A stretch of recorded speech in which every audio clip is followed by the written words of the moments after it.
Well, good morning and welcome to this meeting of the Adults Select Committee.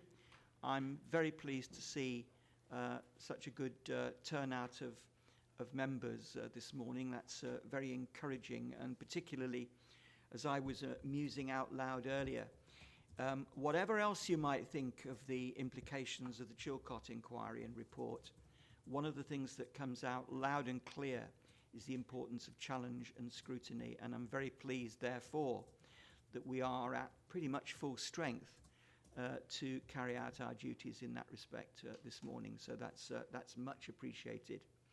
I'm going to begin in the usual way by asking people to introduce themselves so that anybody watching has got a clearer idea of who is speaking at any one time. I'm going to begin with the lady to my right, your left. Hazel Eilert, Scrutiny. Nicola Perry, Senior Democracy Officer. Matthew Gatehouse, Policy and Performance Manager. Sharon Lloyd, I'm the Public Service Board Development Manager and Strategic Partnership Manager. Good morning, I'm County Councillor Ruth Edwards and I'm a member of this Adults Committee. Thank you. Hello, I'm Councillor Penny Jones, Raglan Ward, and I'm a member of this committee. Ralph Chapman, member of this committee. County Councillor Alan Wintle, and I'm also a member of this committee. Delia Hudson, member of this committee.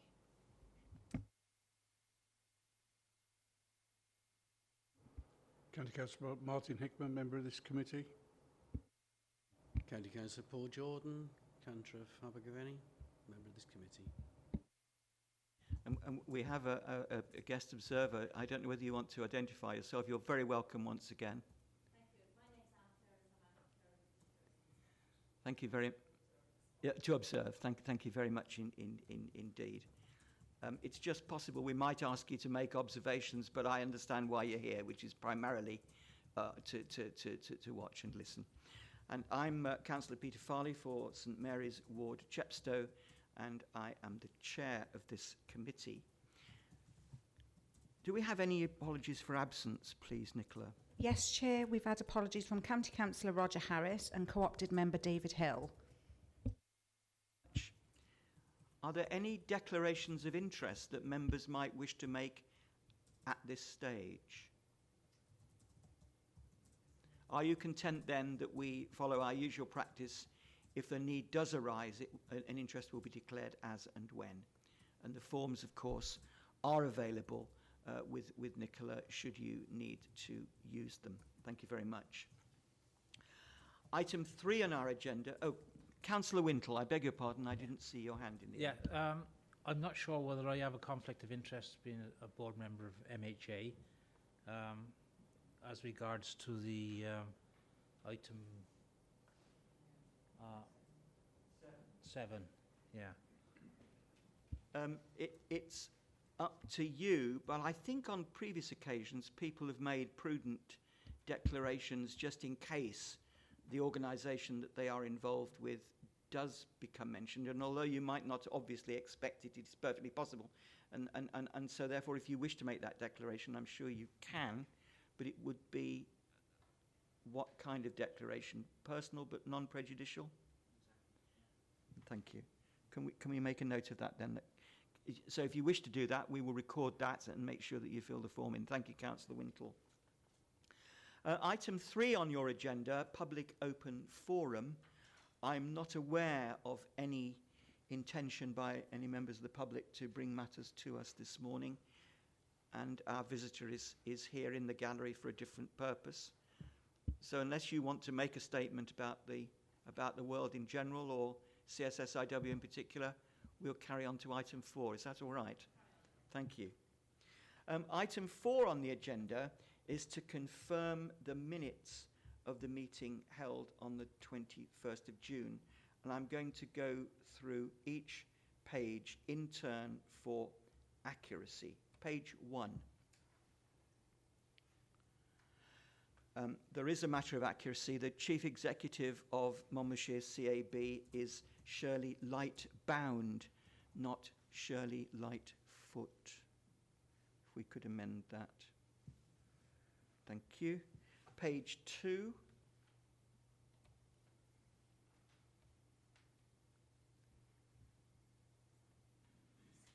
Page 3.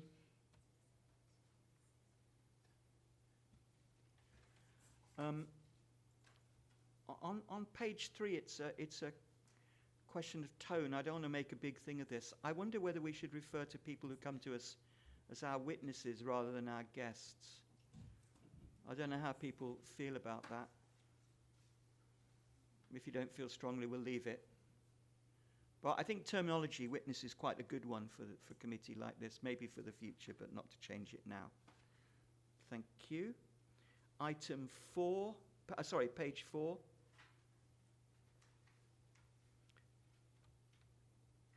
Page 5. And finally, page 6. So with that minor change of name, that's those minutes agreed for accuracy.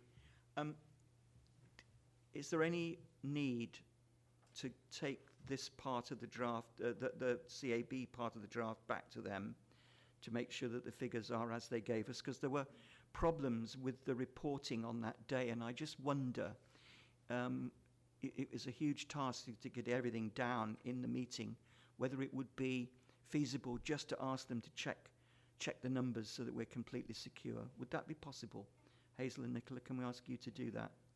Otherwise, then, those are approved. Thank you very much indeed. We now move then to item 5 on the agenda to discuss the partnership framework relating to adult services and their relationship with the public. If you remember, this is an item or an issue that we have referred to in previous discussions, and Sharon has very kindly provided us with a document that I think you're now going to introduce to us. Is that right? Yes. Are you going to talk to it, or does there need to be something on the screen as well? I can just talk to the document. Of course, and we've got it in front of us. Yeah. Thank you very much, Sharon. Chair, I do have an additional document as well.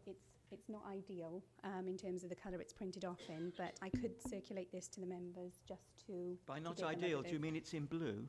It's not an ideal colour coordination. Hard to read. It's a little bit difficult to read. I apologise for that.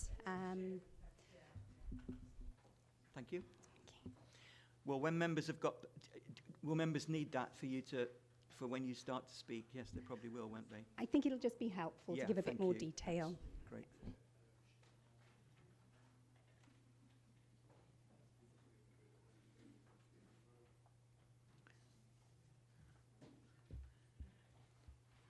Is there a copy for Anne or at the back? Can we?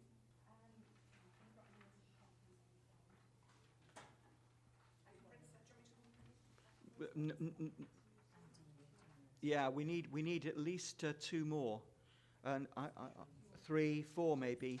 Do you mind? Thank you. We'll take a slight pause for the technical things.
Thank you very much, Nicola, and thank you, Sharon, for supplying the additional information.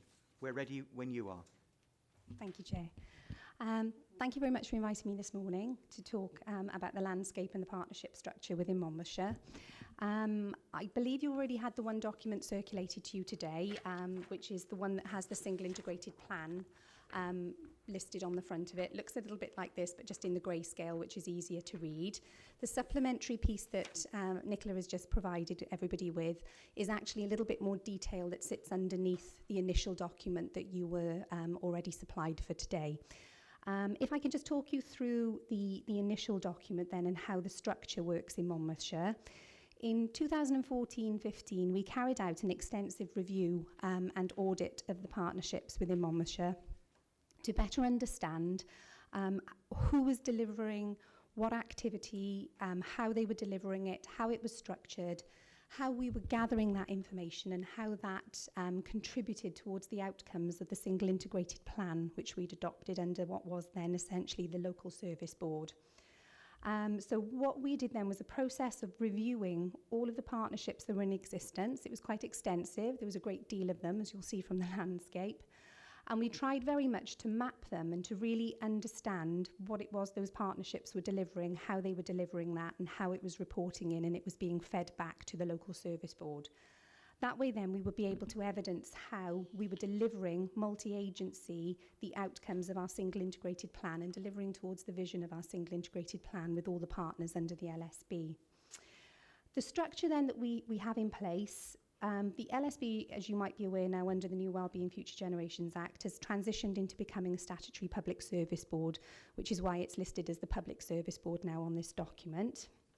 We still have the single integrated plan that the Public Service Board is required to oversee for the next 12 months until March 2017. And then the PSB then, which is made up of all the chief executive officers of all the multi-agencies, is the responsible body now for overseeing that for the next 12 months.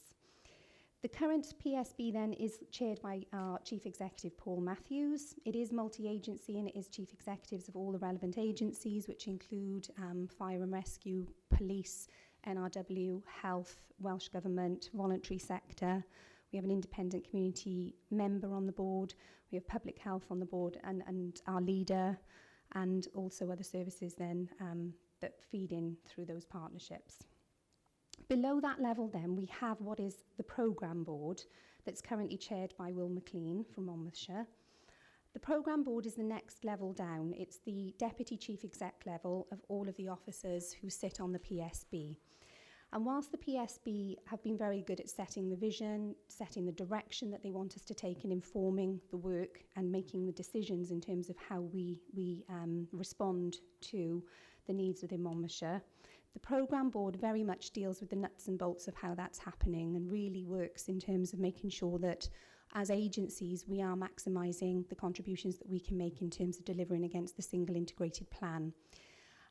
Below that then we have sort of what is considered to be the framework in a sense of the SIP performance group. You'll see there in the middle is our monitoring and performance framework, and that is essentially the group which really monitors the partnerships, ensures that they're delivering, that they are accountable for the statutory responsibilities or the legal duties that we have to deliver, that they are effective, and they also work with the partnerships to identify any of the barriers and challenges that they might have in terms of being able to escalate that then to a more senior level if it cannot be resolved at this level of the framework. Alongside the SIP performance then we have the engagement and participation group, which really gives us the story behind the data, and then there was the Gwent Needs Assessment group then, which really does focus on the data and what the data tells us. Below the SIP performance group then, you will see that there is a whole list of partnerships, starting with creating an active and healthy Monmouthshire at the top, all the way down to our community voices at the bottom. All of those partnerships are multi-agency. They're made up of all the officers of the various bodies under the PSB. And third sector does play a role in all of those partnerships.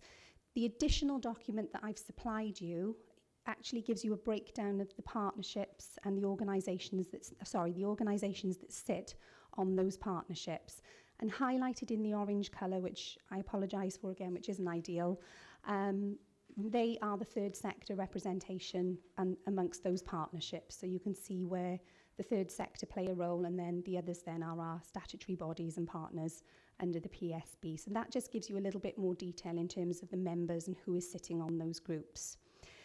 Off to the right of the diagram then, you will see that there are certain lines that lead to what starts with youth and community development at the top, all the way down to the Gwent Event Safety Advisory Group.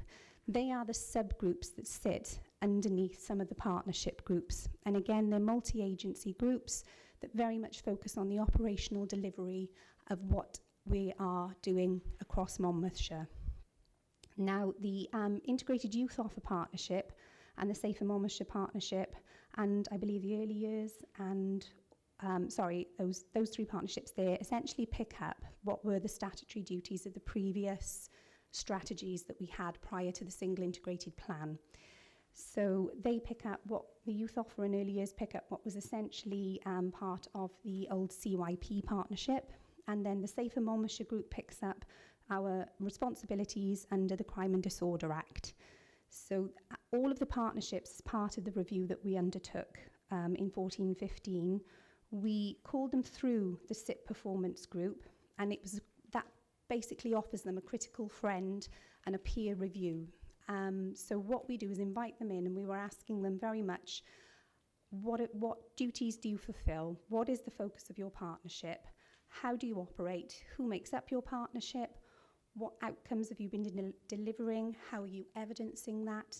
Do you have a current terms of reference in the group? What are the issues or barriers to what you're trying to achieve in Monmouthshire? So each one of the chairs from those partnerships came through that process and gave us a sort of an overview of their partnership and how well they felt it was functioning.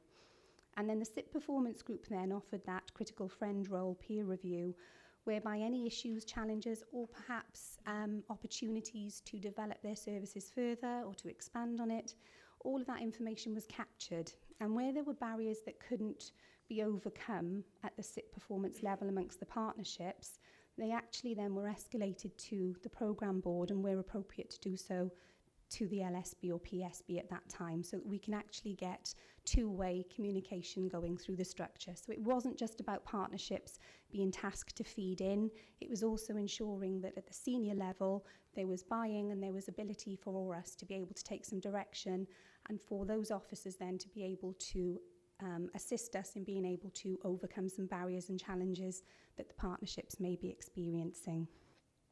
All of that then is documented. We do have an issue log that we record all of that on. There are minutes from the meetings that are captured, and those actions then are followed through the strategic partnership team with other partners from under the PSB where appropriate for them to feed in. All partnerships now have had a full 12 months delivery from the review. They all have a terms of reference in place. They all have an action plan in place. There is some development to do on the action plans. We are very much at the moment capturing a great deal of information. The next stage for us now is to really start to think about the impact that those partnerships are having in terms of their delivery.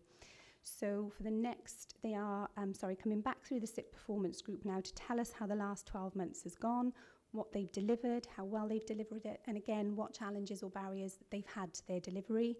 And that then will be forming the review process for this year, focusing on the previous year's delivery, and we'll then focus in terms of how we can support those partnerships, or where appropriate to do so and necessary to do so, we will escalate it to a more senior level so that we can get the direction from them in terms of how we can assist the partnerships better.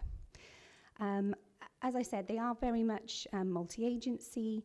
They each have a clear directive now, and they each all understand their alignment to the single integrated plan and how their delivery is helping us to achieve the vision that we have for Monmouthshire and how we're delivering against the outcomes of that single integrated plan, so we can evidence all of that currently. I think that's it for me. Thank you very much, Sharon, and thank you for bringing the documentation before us. We have touched on some of the issues that this raises on other occasions, so if members do have questions or points they'd like to raise, now is the time to do so. Councillor Penny-Jones. Thank you, Sharon. That certainly helps explain what's in front of us. I just wondered how often they had meetings. For instance, the subgroups. Was there a minimum time? Does it have to be monthly or quarterly? How often are the meetings? The partnerships themselves are meeting on a quarterly basis, and I think some of the subgroups can vary. Some meet quarterly, others will meet monthly, depending on their remit, essentially, and when they need to come together. So you don't want to come back on that. Any more questions that people want to ask? Sharon, we've spoken about some of these things outside of the meeting, haven't we? And I think you can probably anticipate the question I'm going to ask. We have clearly a large number of groups, and it's obviously a massive job coordinating these groups and their products and so on, and that's fine. But looking at them, particularly the ones on the right-hand side, some of them are formed on quite local principles. So, for example, the CSATs are localized, but as far as I can see, most of the others are expected to perform right across the county. Presumably some of that's legacy, that's the way the CSATs were set up. But it does raise the question in my mind, and I'm going to go to an example, the Older People's Forum, for example. How confident can we be that those groupings actually draw on perspectives from right across the county? Certainly speaking from Chepstow, where my ward is, I doubt if many people who ought to know do know about this group, but it's an example really. The point I want to establish is how well covered are we as a county through these various groups and those that they draw on. Thank you, Chair. The subgroups that sit under the Safer Monmouthshire group and also the Integrated Youth Offer group, as you rightly said, a lot of those are historic groups that were already in existence. What they have benefited from is much more clear alignment now in terms of what they do at a very, very on-the-ground, coalface operational level.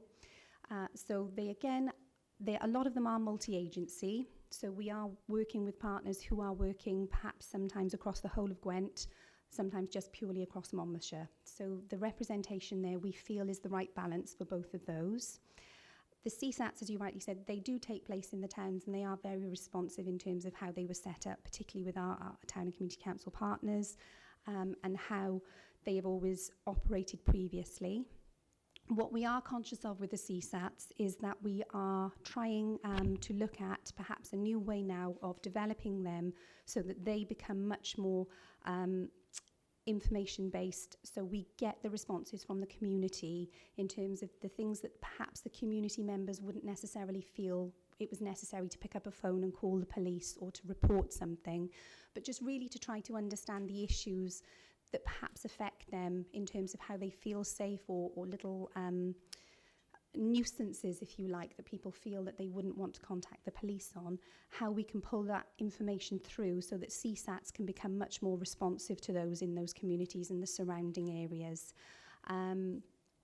So we are doing that piece of work now. It is going to the Safer Monmouthshire group, which is chaired by our Chief Inspector, Matt Williams from Gwent Police. And that then is a piece of ongoing work that they're currently reviewing and looking at how they can increase that engagement so that there is much more awareness around the CSATs and the Safer Monmouthshire as a resource in Monmouthshire. In terms of the Ageing Well group, the Older Persons Forum. Do you want a question? Sorry. Yes, Just Chair. to interrupt you for a minute, Sharon. On the contacting the police, I've had several instances where, fairly recently, of trying to contact the police, and also my constituents have been trying to contact the police on nuisance problems. And have you ever tried using the 101 system? Well, yes, and after you've been on there half an hour or more, you lose the will to live, and you're waiting in a queue. Well, they say they're waiting in a queue, but none of my constituents have managed to get through, ever. I couldn't get through, and I stuck on there for 40 minutes. Just to see what had happened. And even then I gave up. So until that 101 system is thrown out and something that works is put in place, I'm afraid, well, in the Monmouth area especially, you're not getting anybody contacting them. You can't get through, and there are problems. I also think there are slight problems with Central Monmouthshire CSAT because Tom James is on long-term sick, I understand.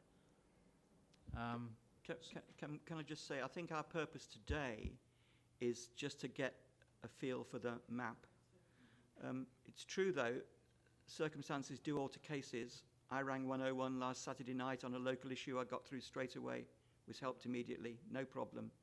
But other people's experience is obviously very different. But that's not what we're really here to talk about. But I take your point, absolutely, and that's something that perhaps Sharon will take into other meetings.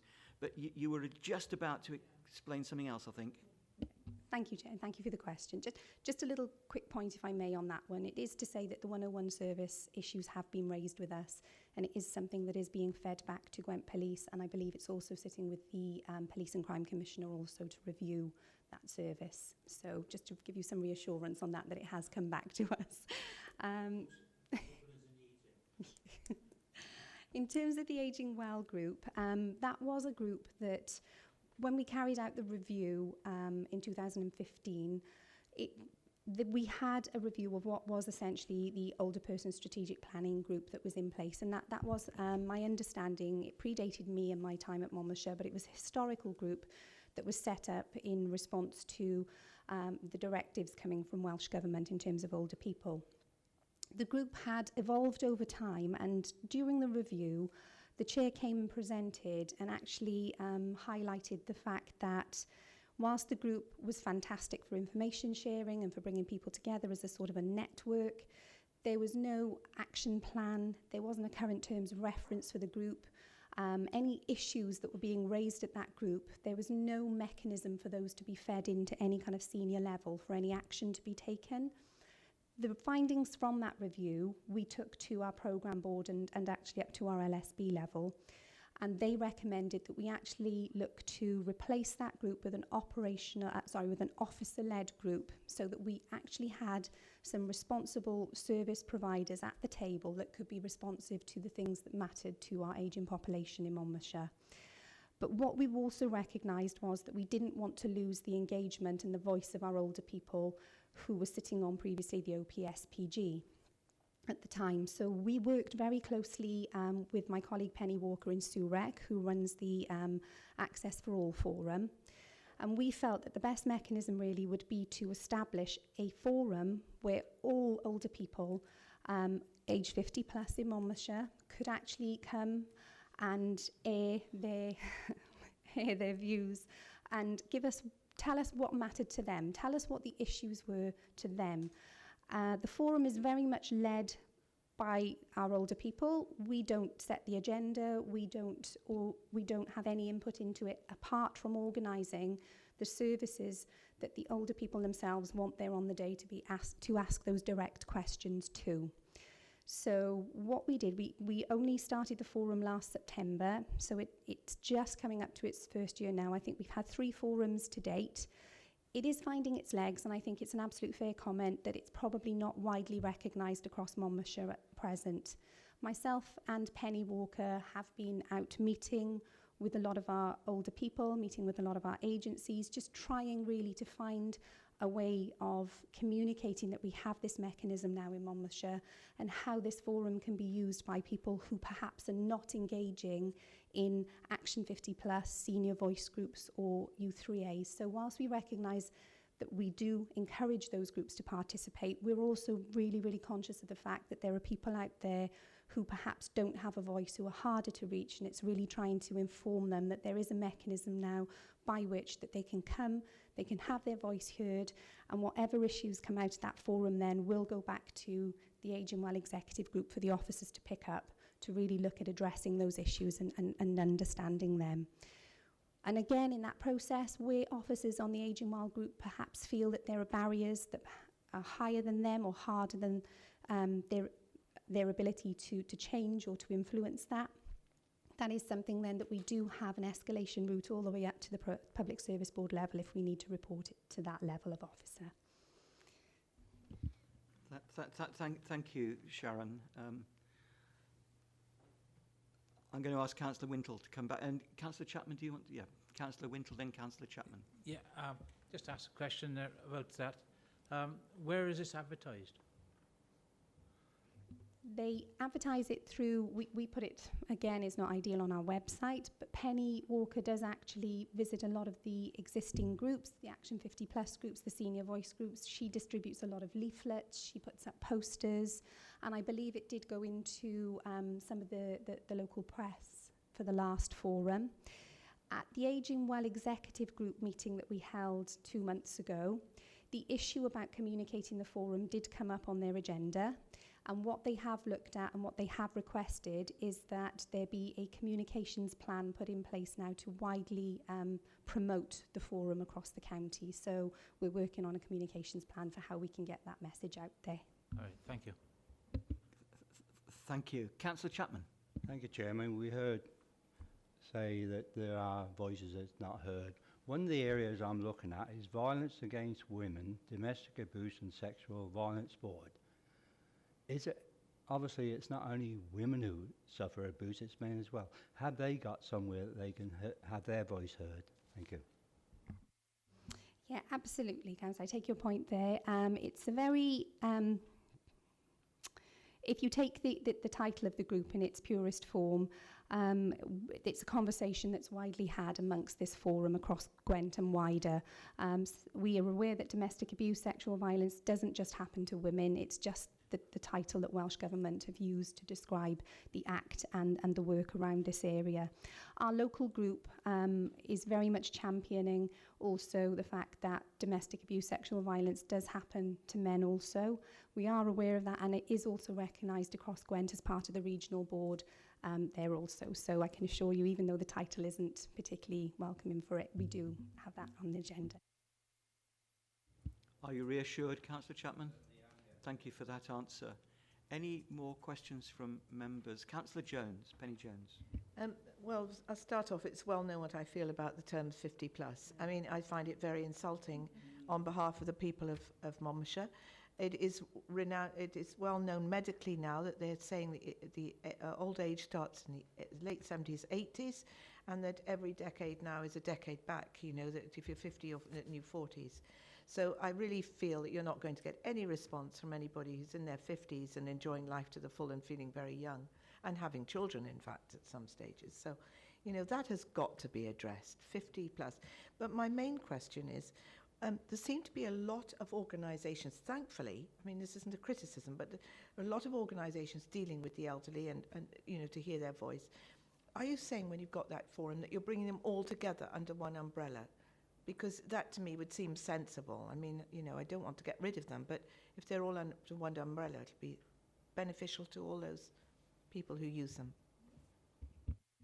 Thank you. The agencies that work with older people are primarily represented on the Ageing Well Executive Group. It is officer specific, and we do try to engage with the widest variety of those members, and we do have a lot of third sector organisations that sit there in representation of other third sector organisations that they work with around this area.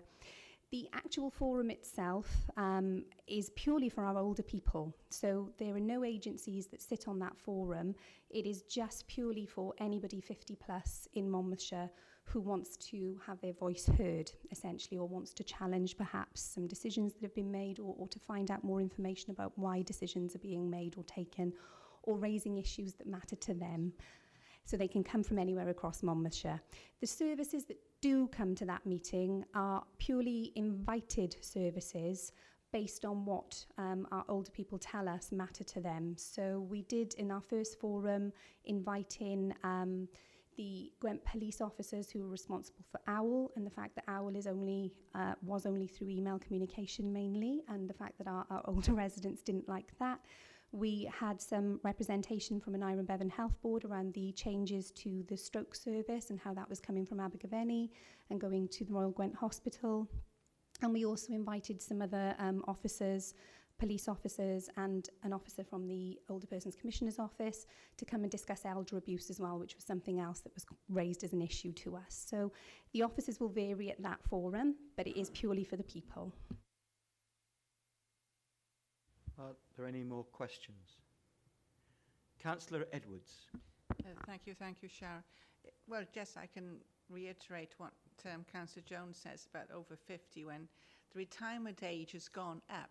So where do you start to say senior citizens and these older people? I mean, I've got a son who's 50 this year, and no way do I think he's a senior citizen or anything like that.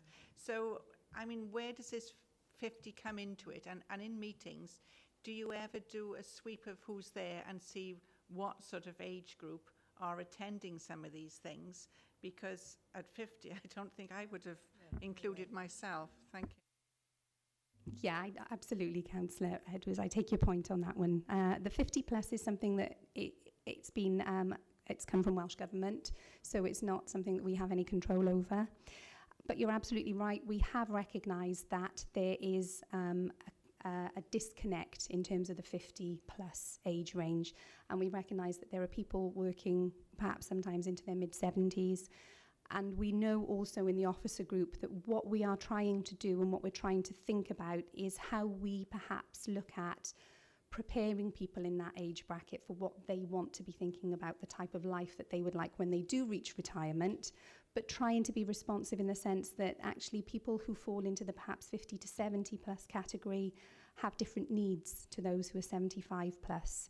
So even though the 50 plus agenda isn't helpful in that respect, the officers are aware that we do need to be looking at the strands of work, but recognising that there are going to be different needs for the people that fall into that age range. There was me thinking I was still eligible for the youth offer group. I think because we've touched on this in previous meetings and because so much of it is at the heart of the concerns of this committee, I wonder whether we shouldn't be thinking I know it's later on that we look at our work programme, but I wonder if we shouldn't be thinking about a session in this committee for some sort of combination of the Ageing Well Executive Group and the Older People's Forum. I'm still not actually, by the way, completely reassured on the geographical spread. My impression is that Abergavenny and Monmouth talk louder in this than do Caldicot and Chepstow, and I don't know about Usk.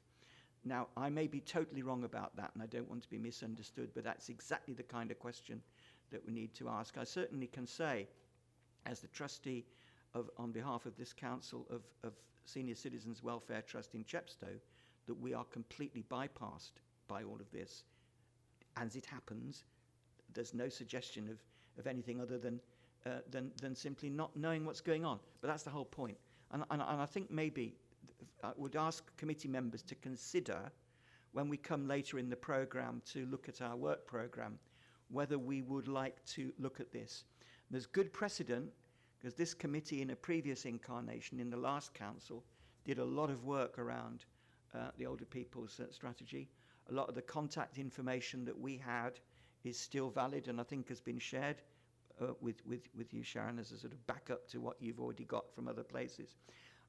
My instinct is that this is something that we could and should take an interest in, and I know that you're willing to help us with this. So when we come to the work programme later in the agenda, perhaps members would share the fruits of any reflections that they have between now and then. What you've given us, though, Sharon, is actually a very helpful insight into how all of this works. And for those of us who are also part of the Public Service Board Select Committee, which is several of us here, this is exactly the kind of underpinning that we, in our turn, will need to be aware of if we're not already. And it's also a very good example of how, whilst there is an overall scrutiny of the PSB being developed, there will still be key areas for individual select committees to go into in much more depth, which is partly, I think, why I'm pushing the idea of us looking at Ageing Well and the Older People's Forum. But for now, can we thank you very much for coming and sharing this with us. And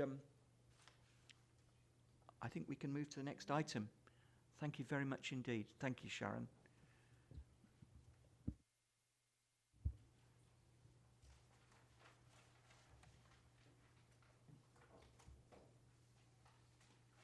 You're welcome to stay, of course, but I'm sure you've got plenty of other things to do. Thank you. We're now going to turn to another season ticket holder with this committee, Matthew Gatehouse, who's going to take us into the 6-year end performance reporting and outcome agreements and improvement plan, a modest piece of work, which on previous form Matthew will take us through with a great deal of skill and aplomb.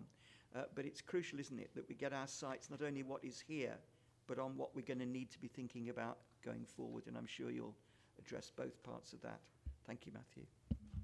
Yes, thank you very much, Chair. So I know members are sort of very familiar with the format of this report, but just to give some context, if nothing else, for those watching at home or on the live stream.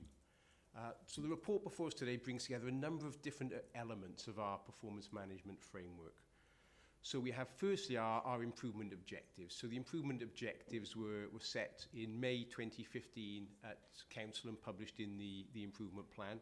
So you've got before you today improvement objective 2, will safeguard people whether young or old while reducing dependence on social care. And that will form part of our report back on that, something which Council will be asked to agree in September prior to publication. So this is an opportunity for Adult Select Committee to have early sight of that sort of narrative and evaluation of what we achieved prior to that being written into the improvement plan and being put before Council. The second element is the outcome agreement. We're in the third and final, or actually 15-16 was the third and final year of our outcome agreement with Welsh Government. The outcome agreement brings us, if we're successful in achieving joint objectives, in the region of £800,000 per year in grant funding.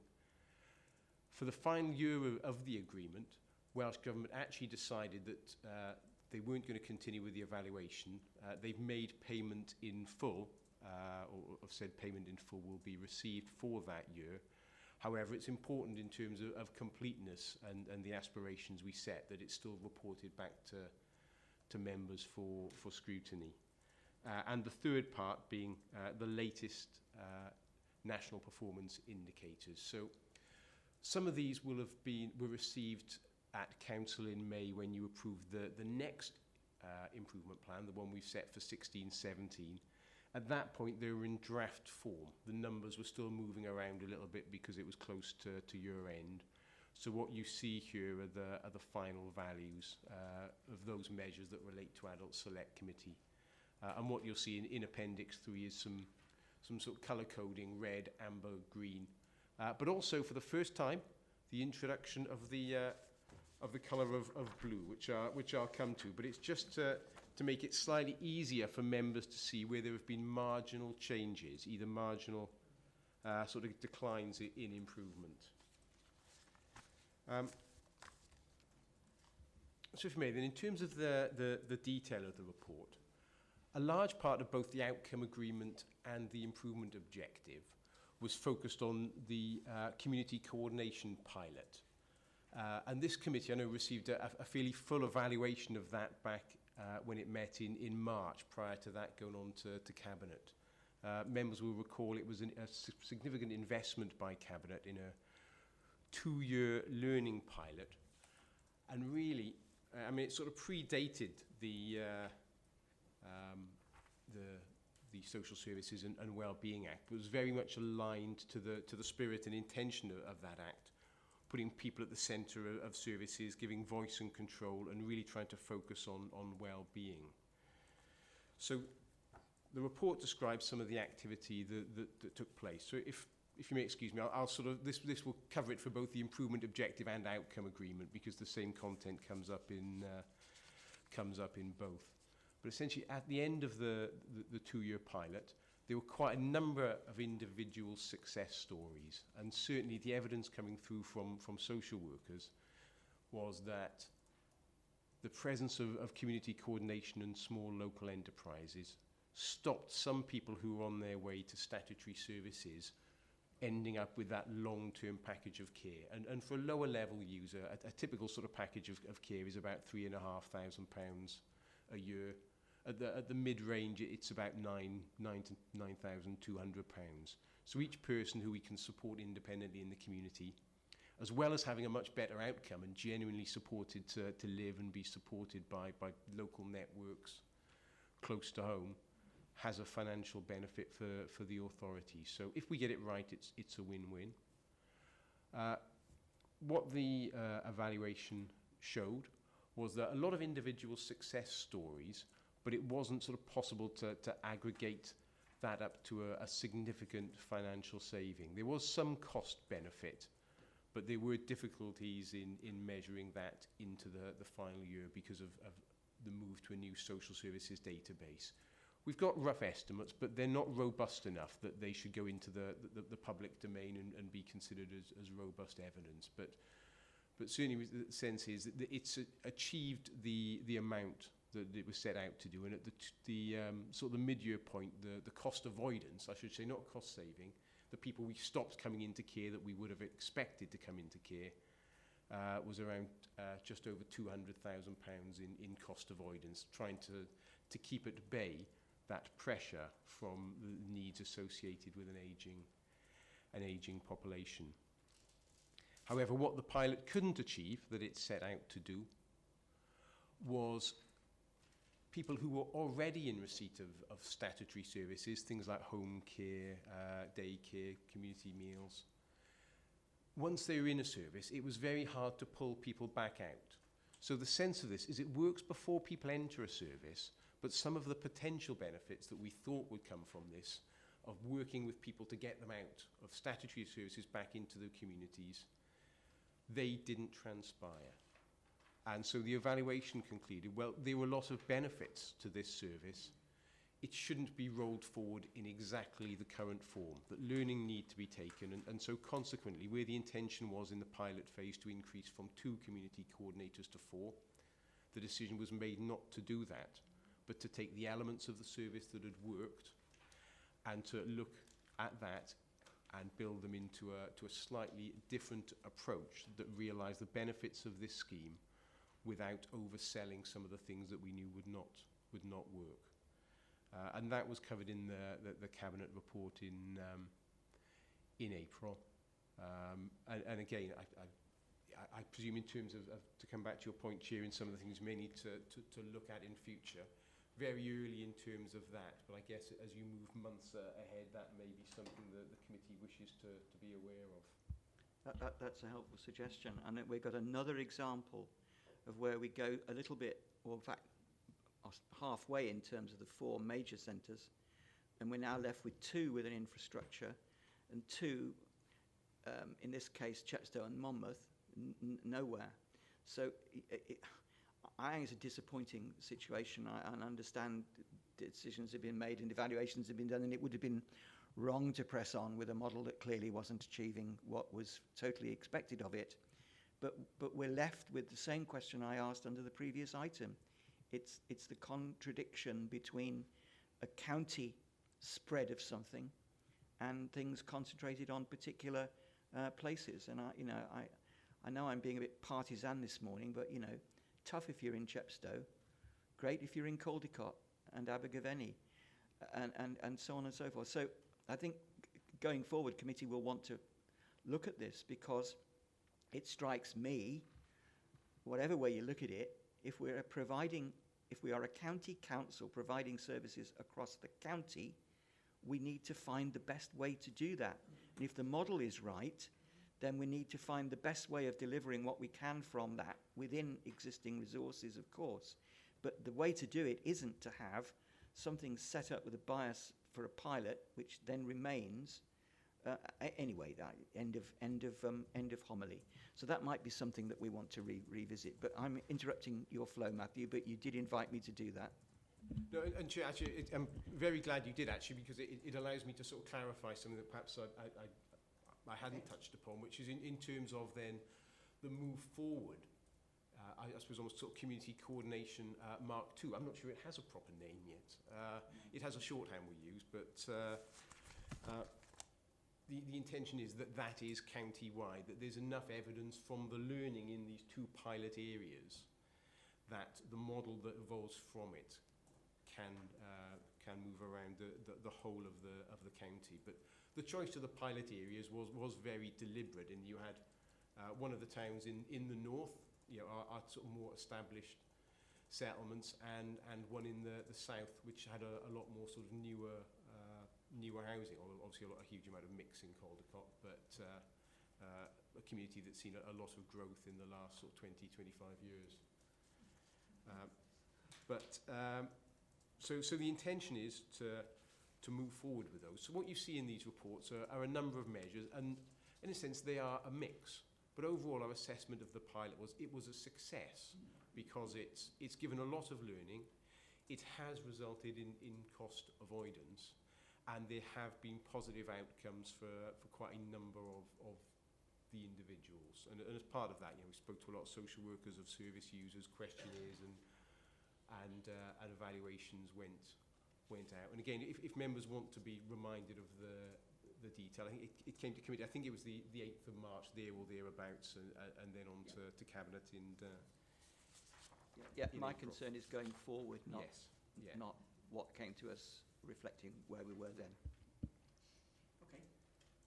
So there are a number of sort of other elements, in particular in the improvement objective. It was broader than that scheme. So it picks up on page 13 of the report pack, page 5 of this particular report, ensuring that the adult safeguarding system is robust and in place. And that team has been strengthened over the past year with increased capacity and an increased focus on partnership working.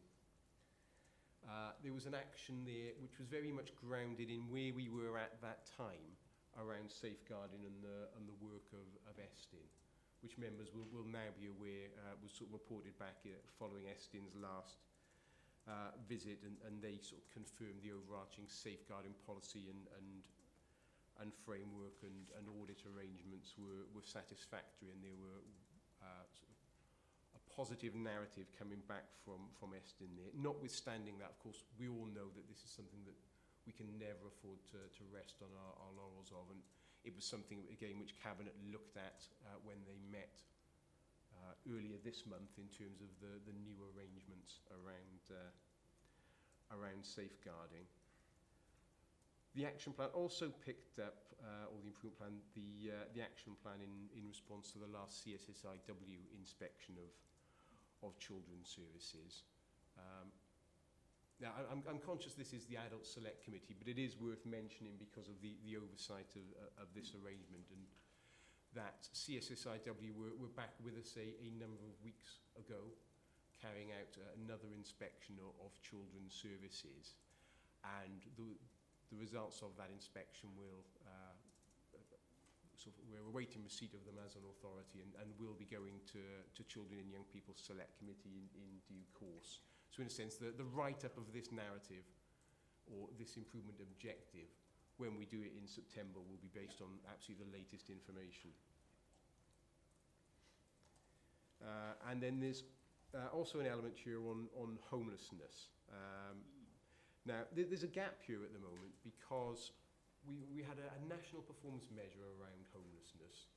As an organisation, we always struggled, and in speaking to Ian Bakewell, he would always say it was never a great measure of homelessness, and we'd sort of petitioned Welsh Government to say this isn't the right way to do it, along with other authorities. Now, what's great is they've taken heed of that. The downside, it's been sort of pulled out of the national performance measurement framework and not replaced with anything else at this stage. So what the narrative refers to in this report is that other measures we have are reflecting a sort of positive direction of travel. Less families with children being placed into B&B, less people who are sort of coming through as homeless. But we can't put before you a like-for-like measure that we set out last year. Chair, I'm sort of conscious at this point, but before I move, the next I'd move to is perhaps the detailed performance measures in Appendix 3. I'm conscious I've said a lot there. With your permission, we'd like to pause in case any questions come back on that point. Good suggestion. Thank you. Any questions from members from what you've heard or seen so far? Councillor Jordan, and then Councillor Edwards, and then We've learned. then Delia Hudson. Councillor Jordan. We've learned from this review that once people have got into the system, it's difficult to get them out. So that's one thing we've learned. Following on from that, have we learned anything about actually how to get them back out of the system once they're in it? At the moment, all of the learning we have from that, and this is contrary to what we expected, we really felt that people with lower level needs and low level packages of care would welcome the opportunity to engage in their communities in different ways. Quite a number of social workers were involved in this, going out, reviewing those lower level care packages, looking at alternatives. And simply, I guess the answer is, our learning at the moment is we haven't found a way to get those people out. And in a sense, once people are in those services, they begin to value them. Satisfaction with our traditional social care services is incredibly high. It's 93% at the moment. It's always stayed above 90%. So we haven't seen a dip in satisfaction with traditional services as we move to this way. So once people are there tends to be that degree of comfort and satisfaction. And I think once people have got something, they don't like it as they may perceive it to be taken away. So really, we know there are a lot more people coming through, and that's the focus of the energy at the moment. We could put a lot of time and effort in perhaps getting 2, 3, 4 people out of traditional services, but the cost of that in terms of social work time and effort, we can get greater benefits by stopping those who are elsewhere coming into that system. So the cost benefits to us are much longer term, but that seems to be where it's best placed to put the effort. Are you happy with that, Councillor Jordan, or do you want to come back before we go to the next? I was thinking particularly of delayed transfers of social care and hospitals.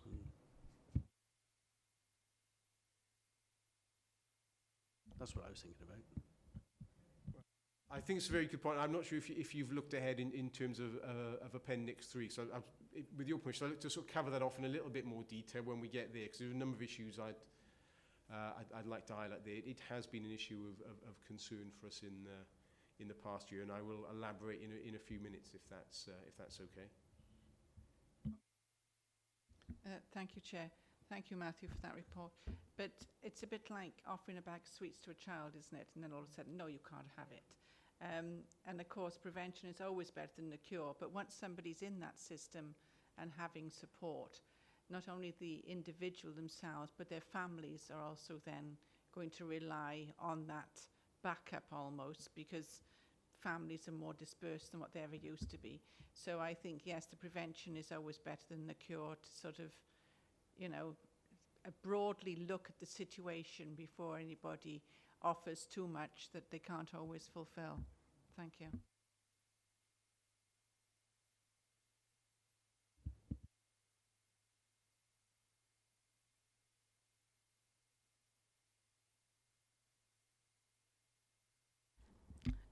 Talking about community coordinators, I was speaking to Ashley, who is the one in the north, only a week ago, and he said that he is now covering the whole of the north, as is it Heidi in the south, is it? Heidi? She's now covering the whole of the south of the county.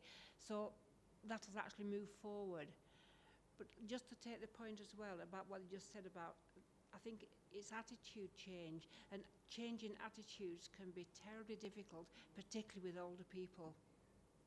It can take years, you know, where you've got to allow people to work through it, and then new ideas come in and they're very sceptical about it. If, as you say, if they think that things are being taken off them and they aren't getting as good as what somebody else is, it's a mine of, you know, but it is working gradually by getting people thinking more positively about well-being rather than thinking about being ill and helping them to kind of make the most of their illness. Now the attitude is much more about trying to get the best out of yourself, well-being, and I think that's what the community coordinators are actually trying to achieve and are winning, but it will take a long time. Thank you. Councillor Edwards. Thank you again, Chair. You mentioned about the homelessness and children, families with children.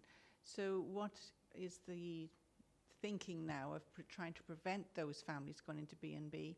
Because as everybody knows, our housing stock is zilch. You know, we never seem to have enough. So what are they proposing to do if they prioritise those with children not to go into P&B? Well, I have to confess, I'm probably not the best person to answer that question, as my knowledge isn't as up to date as perhaps it should be on the homelessness issues. And I wonder, I know that Ian is coming in shortly, and I wonder in terms of that whether it may be possible to pick up with Ian. I could ramble on for a while, but I'm sure it wouldn't necessarily increase your understanding. Okay, so we're still on Appendix 2, is that right? Any more issues? The business of... Have I got the right appendix? Yes, we could just pause after Appendix 2. Right, right.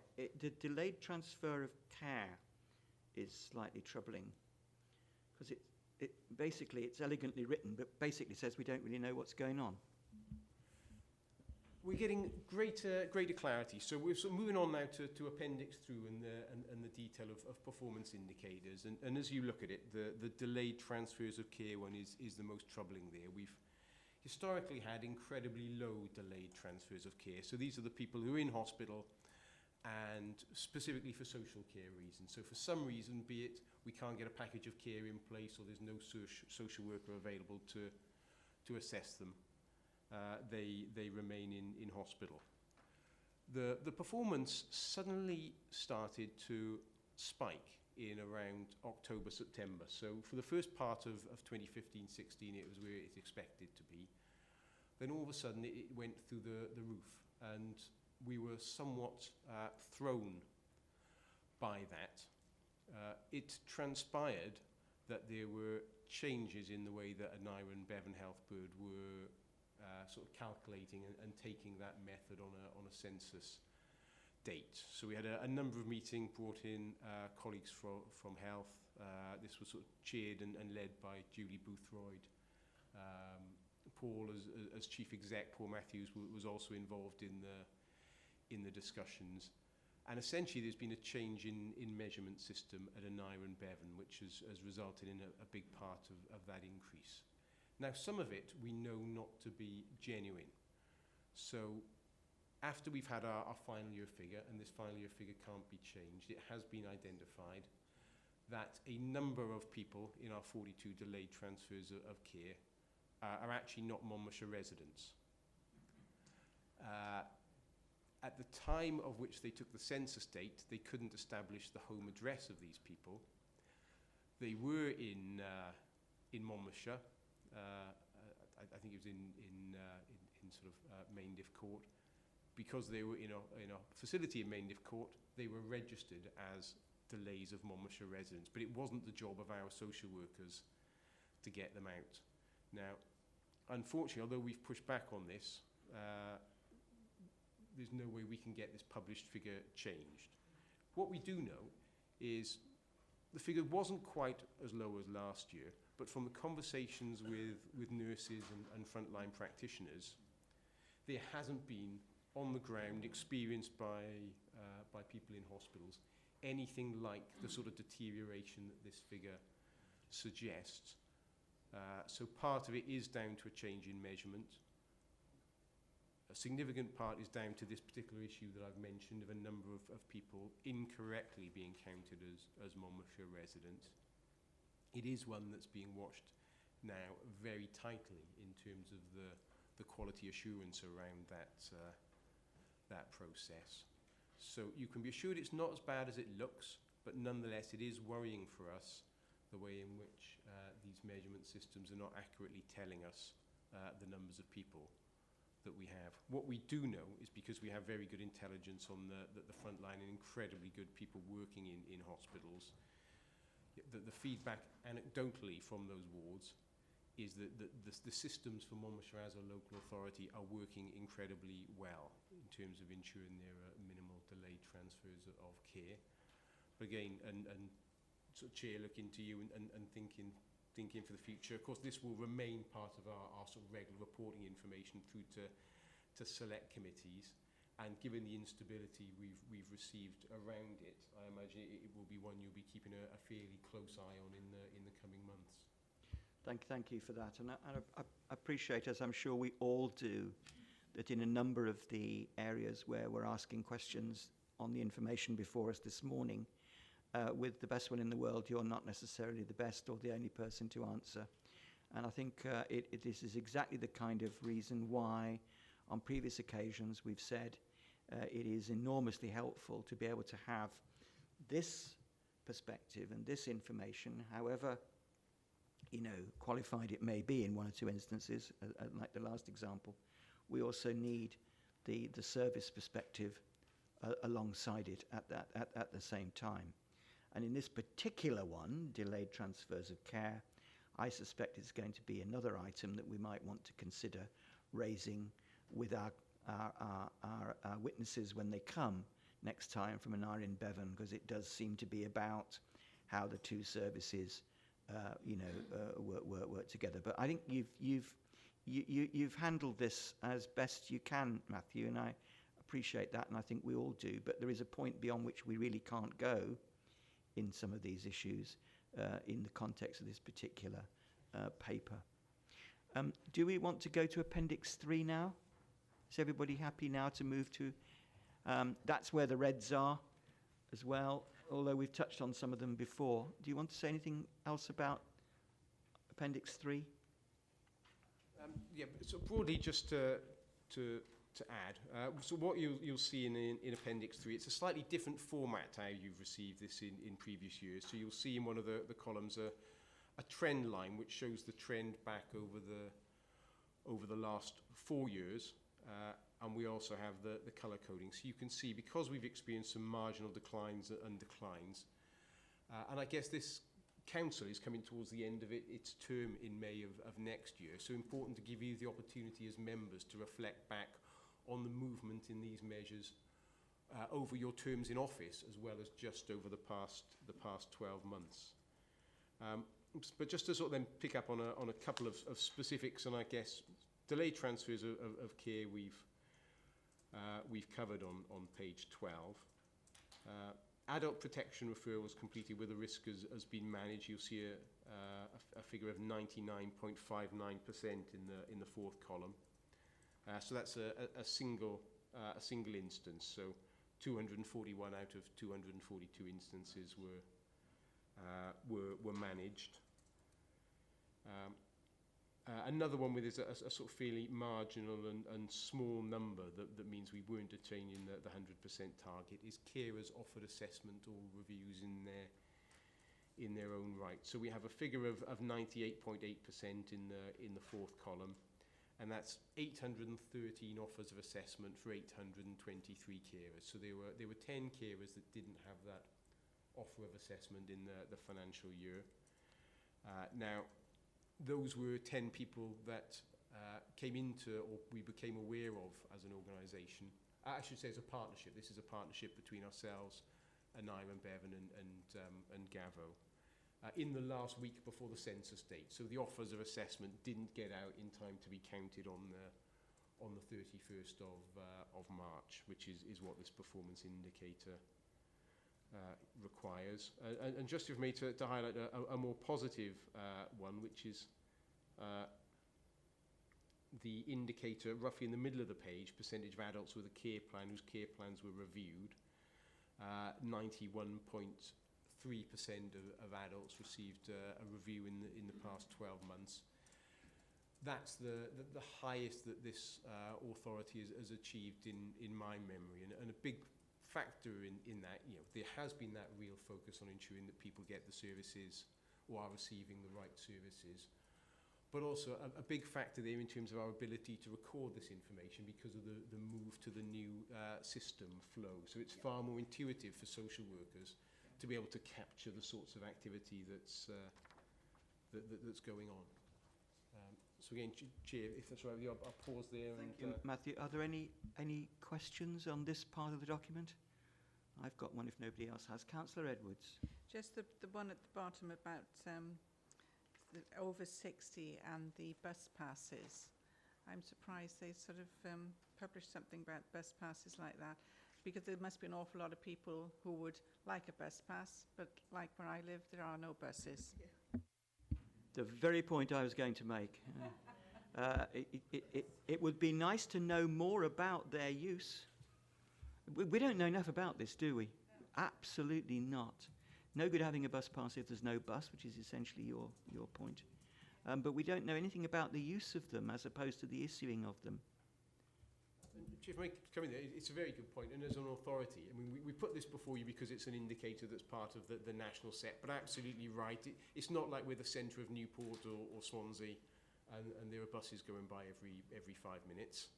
It's, you know, the take-up of buses, as you say, is absolutely limited by the availability of buses in the community you live.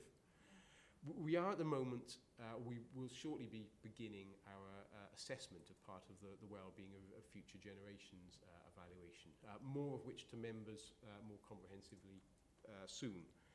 However, as part of that, we'll be talking fairly extensively with communities, and it will be interesting to see the extent to which both views from communities but also evidence from bus companies and other sources comes forward, so that we can fully understand the issues of transport. You know, we have some data that really highlights the differences in the accessibility of services depending whether you're a car owner or whether you're dependent on public transport. Sort of things, how long to take you to get to your GP, how long to your nearest shop. And the differences are quite stark, and so it's something we will be exploring and highlighting with the Public Service Board for a joint public sector response through the wellbeing assessment and evaluation. Could I come back there, Chair? Please do. Because there was a headline in the paper the other day that they were trying to stop people over 70 driving. But there is an aged population, as we all know, and very often it is the younger drivers that have more accidents and need care more than the elderly. But if there's no alternative but to drive a car, and over 70, it seems to be rather strange. I don't know whether it was a 20-year-old that put this forward, but I think that would impact greatly on people's independence and their value of retirement or whatever. So I think we should watch it very carefully. Thank you. Thank you for that telling point, which I echo, having just had the shock of receiving my renewed photographic driving license, and you pay the same amount, whether it's valid for about a year, as it is in my case, or for much longer. It's all very unfair. So was the point that you were making at the very beginning that people should not drive over 70? No, definitely. No age. I think everybody should, as long as they're competent and you wouldn't get an insurance if you weren't capable of driving a car. But it was highlighted that some were trying to stop people over 70 from driving, and I think that would be catastrophic. Absolutely, gosh. Councillor Wintle. Yes, Chair, thank you. Actually, I think you've been shortchanged because they now move the age to 75 before you need to get your new licence. Always grateful for your advice, Councillor Wintle.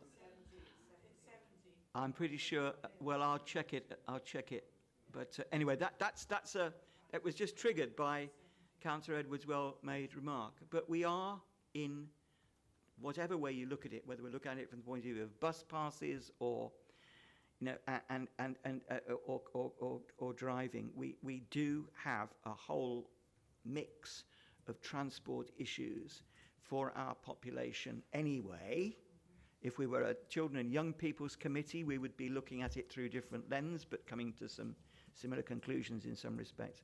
But for older people, in a counties such as ours, that may well be continued use of their car or a car is their only means of making certain journeys, and that's the sort of thing that we might want to be considering going forward. Councillor Jordan, offering the perspective of a younger person, I'm sure, wants to No, join I'm not in this actually. one. I'm asking another question. We're looking at the percentage of adults who hold a concessionary bus pass. What about the percentage of adults who have a disabled badge for the car? If we're talking about cars and...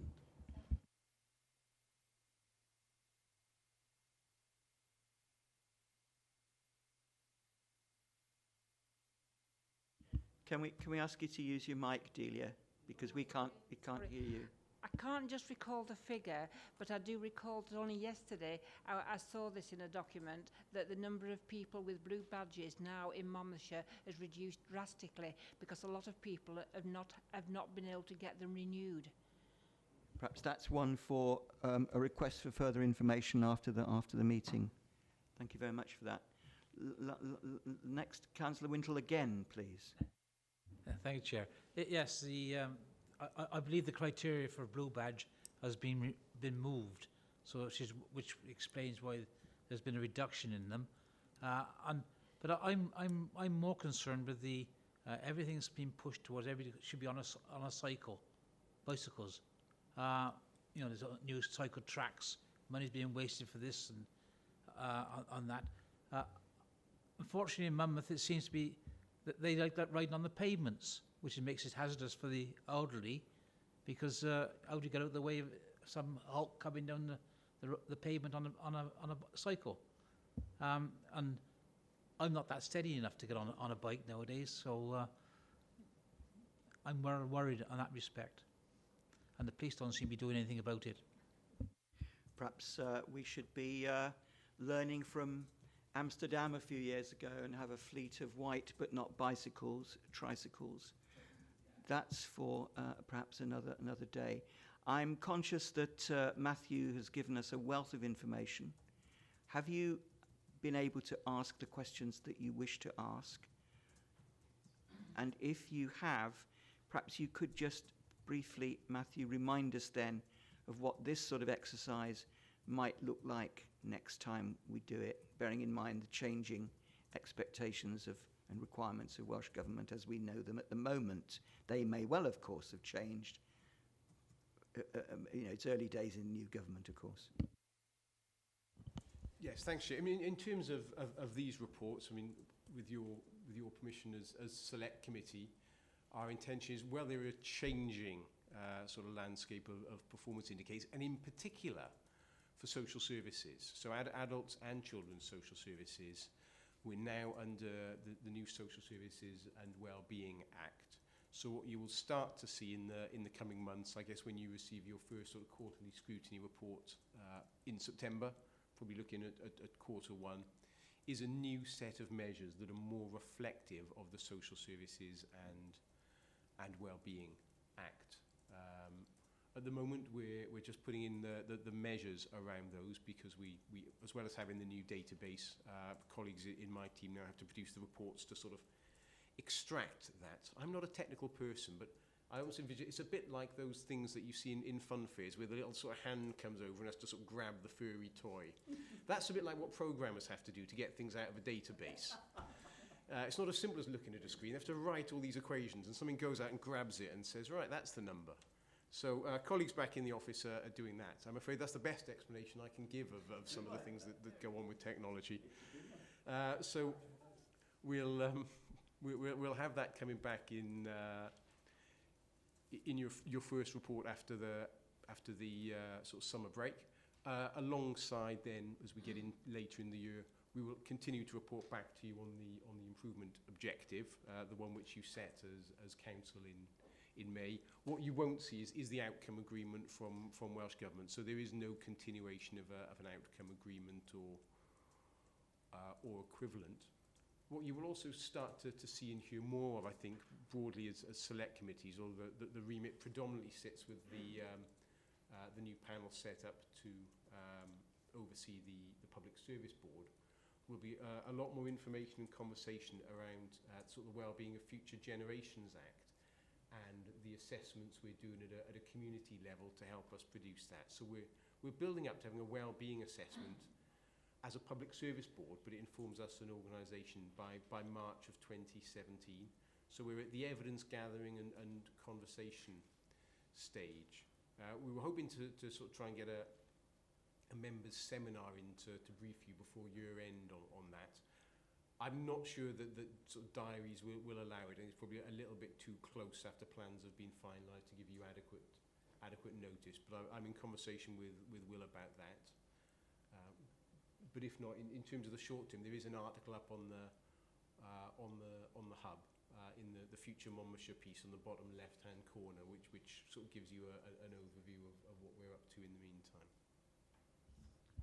Thank you very much indeed. Well, we were invited to look at Matthew's paper with 4 recommendations in mind. Those were item 2 on the covering paper. We were invited to scrutinise the performance achieved and the impact made, particularly in areas that fall under our remit, to assess progress and performance against the improvement objectives. I think we've taken some examples in the spirit of that recommendation. We look at the performance achieved and impact made over the 3 years of the outcome agreement. I'm not sure we've done that blow by blow, year by year, but we have certainly taken an overview. Recommendation 2.3 was that we should identify and explore any areas of underperformance or concerns, and we've highlighted several of those in our work this morning, and to seek assurance from those responsible for future activity where they conclude that performance needs to improve. Well, we're not going to be able to get quite the assurances that we might want, but we have got some pointers to where we need to go, both with regard to our own services and with regard to colleagues in our Bevan Health Board when we meet them, and that we confirm the evaluation scores based on the evidence provided. Are you content as a committee that by doing what we've done this morning, we have sufficiently taken account of those recommendations in dealing with this paper? There's quite a few nods there. I mean, short of doing hours and hours and hours of absolute detail, blow by blow, and a number of things I think we should also point out about the report that do reflect previous discussions. We are getting more numbers by which to judge percentages. That's a distinct improvement over time, which is much appreciated. I personally like the little graphs in the boxes to the right of some of the items. They're not always easy to read on your screen without sort of doing magnifications, but I think that's so. In terms of not only the content and what's being measured, and appreciate that a lot of this is determined externally, the way in which the data is presented to us has shown, growing clarity over time, and for that, Matthew, we thank you and your colleagues. But as I say, several of the points that we've made will be best answered afterwards or in future sessions when we can engage directly with people responsible for this particular services. So Matthew, thank you once again, and you are free to go if you wish. Thank you, Chair. You're welcome.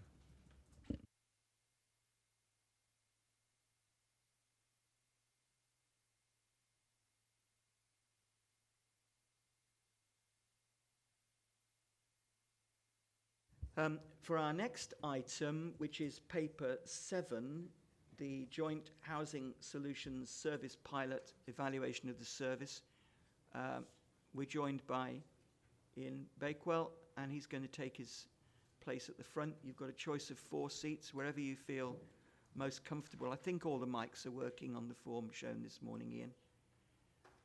Would you just like to remind people what your role actually is? This is mainly for the benefit of anybody watching, Ian, and then we'll invite you to take us into your paper before we ask any questions.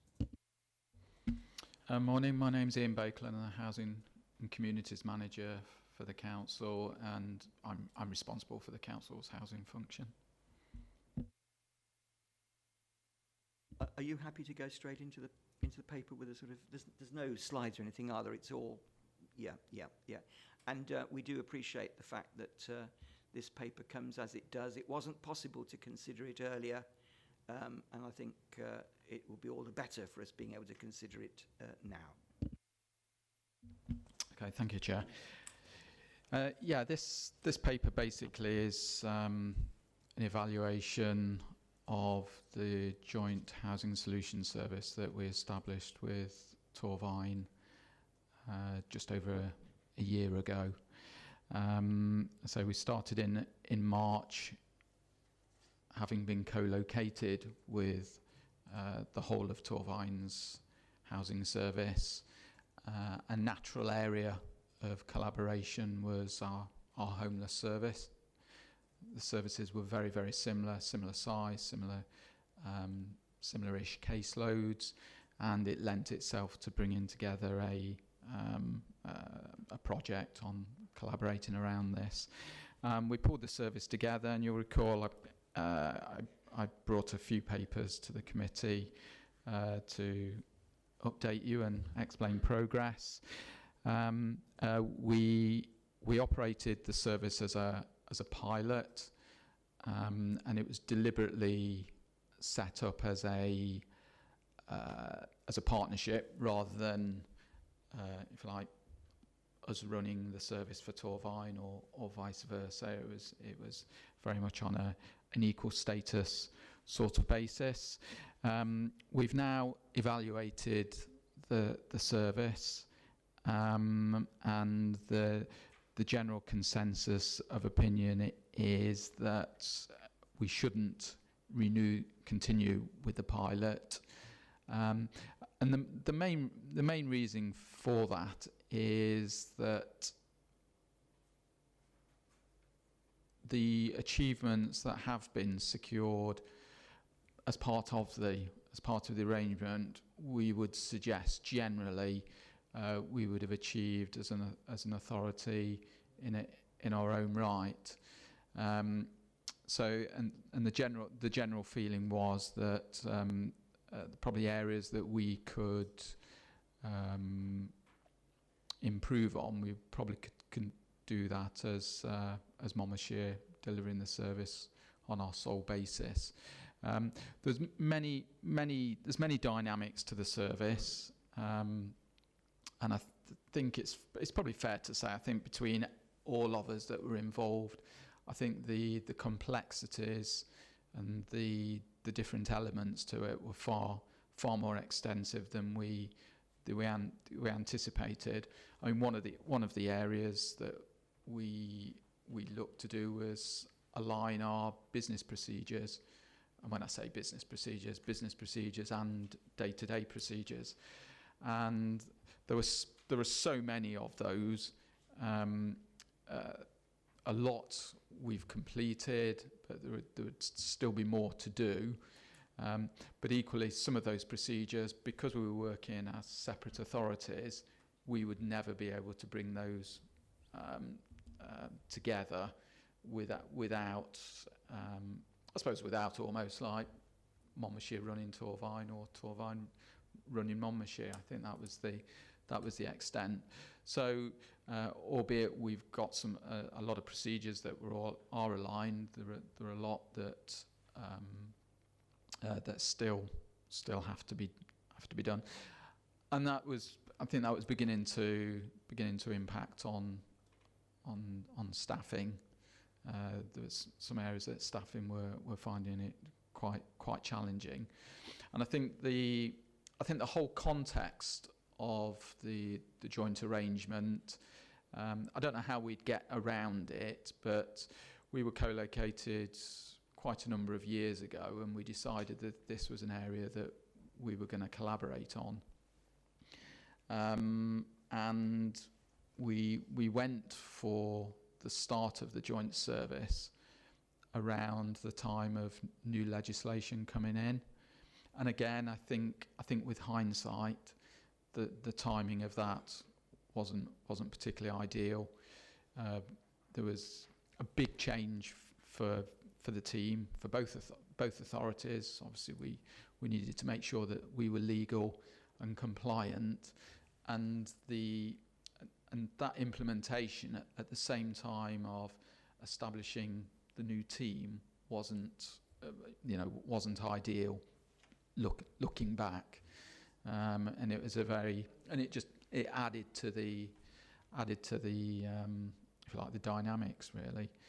So, but that's obviously come and gone. We did implement the legislation. You know, we are legal. We are confident around that. But for me now, it's it's really revisiting the detail again, and to identify those further opportunities for efficiency and improving the service. And we believe that we can do that as a Monmouthshire only service. So I don't propose really to go into much more at this stage, but I say if there's, obviously happy to take any questions.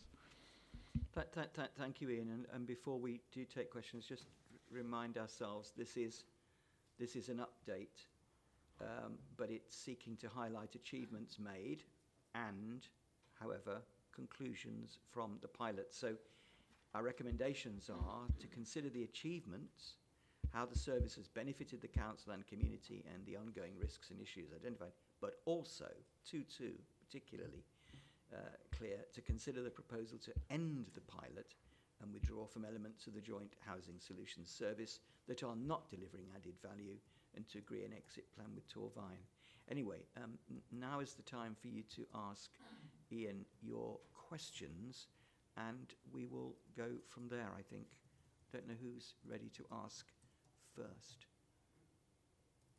Councillor Jordan, are you willing to kick off, please? Yeah, one of the questions I want to ask is that in your report you put great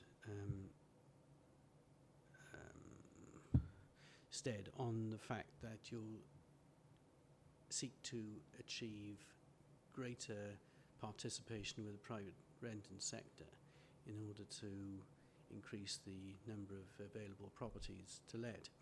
In view of the fact that you already appreciate it's going to be quite difficult, but in view of the fact that this government is seeking to make it far more difficult for private landlords to make properties available, firstly by the increase of 3% stamp duty on second property purchases, and by the from tax years 2017-18 reduce the ability of private landlords to set off income against mortgage interest. That in itself is going to reduce the number of private rented properties that are coming on the market, and indeed it's anticipated that there will be a significant pull-out from the market of private rented accommodation. How are you proposing to cope with that problem? Well, I think there's still a lot to do in terms of our engagement with landlords. I think this is probably one area of the project that we were less successful on. I'd anticipated and hoped that there would be a dedicated resource that would do nothing else except for engaging with landlords and marketing the service. And for a number of reasons, we didn't achieve that until the latter end of the current period. So I do feel there's a little bit of waters that we're still to charter, and I think it's really important that we do get into that. That having said that, might not necessarily eliminate the risks that Councillor Jordan is referring to, because we know that this private landlord engagement is is very difficult. It's an ongoing challenge, and I know some of you in the room have had a direct experience of trying to access the private rented sector and how difficult it is, because landlords in Monmouthshire know that they can get healthy market rents which are over and above our housing benefit levels. So I think that's I think there's one area that I'm still looking to put more resource into that landlord engagement. I suppose one of the things that has worked reasonably well or better has been our level of prevention. We do consider our level of prevention has improved, but again, that in itself is still partly linked to the engagement that we have managed to achieve with private landlords. And I suppose we've always got this risk that there'll be some landlords that might pull out the market altogether. And I suppose that the worst case scenario is we're defaulting back to the social stock. And again, we know that isn't particularly. Again, that's not the complete answer, because we know we don't get the vacancies within the social stock, and we haven't got the ideal profile really with the social stock. So I'm probably not going to be able to answer your question fully, but for me, it's continuing to monitor the situation and still trying to beef up those relationships we've got with our own landlords. I mean, I still want to be in a position where, as an authority, we are providing more direct stock, and our stock profile has slightly increased over the period. So, and we know that works where we've got control. But it is a very difficult one, and I know a lot of authorities are struggling with the same situation. Do you want to come back and There is another question I'd like to ask, but not directly related to the answer that the officer's just given. Could I just ask for a bit of clarification? Because in the opening of your question, Councillor Jordan, you talked about government. The government. Which government did you mean? The government in Westminster. In Westminster, thank you. If you purchase a second property, you pay an additional, provided it's more than £40,000, you pay an additional 3% stamp duty, which makes some properties very much more expensive. Yeah, I mean, just in response to that as well, through our own landlords forum, we have had feedback from private landlords who have repeated those comments. They feel that the sector's being squeezed, and it's less and less attractive to be a landlord.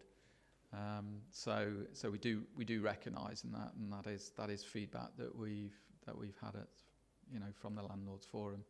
Rent Smart Wales, the regulations being carried out by Welsh Government, all for the right reasons, but there are some private landlords that do see that as another barrier. Before Councillor Jordan has his second question, does anybody else have one ready that they'd like to ask at this stage? Councillor Edwards, please. Thank you. Good morning, Ian. Yes, a lot of us have had experience with this sort of problems. But when you say they're being squeezed, do they think that they shouldn't be then having a second home? Do they put them on the market or what? Because it is very expensive to rent private rental in Monmouthshire.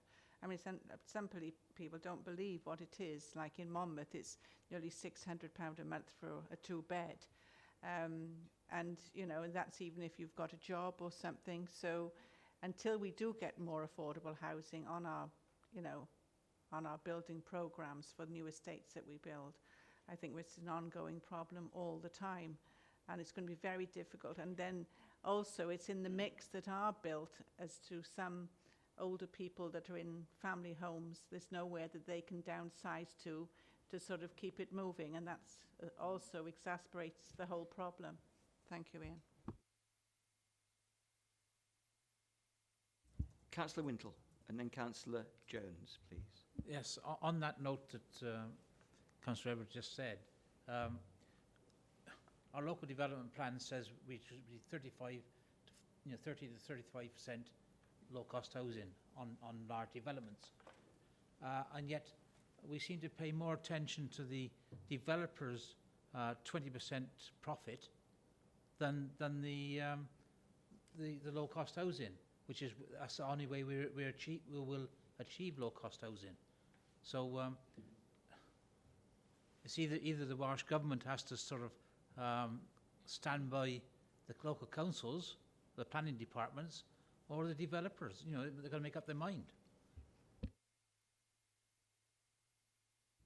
Sorry, any more? Oh, sorry, Councillor Jones, I beg your pardon. I just want to make a point that the pilot has obviously recognised that there's a difference in cultures between the two areas, and there are differences which have caused problems, staffing problems, for instance, which I realise is a sensitive area. I wondered how much HR was involved in the problems that you've had. HR have been very involved with with supporting staff for probably good 6 months or so. So yeah, we've not been it's not been in isolation. So yeah, the staff have been hopefully given all the opportunities of the support that they want and need.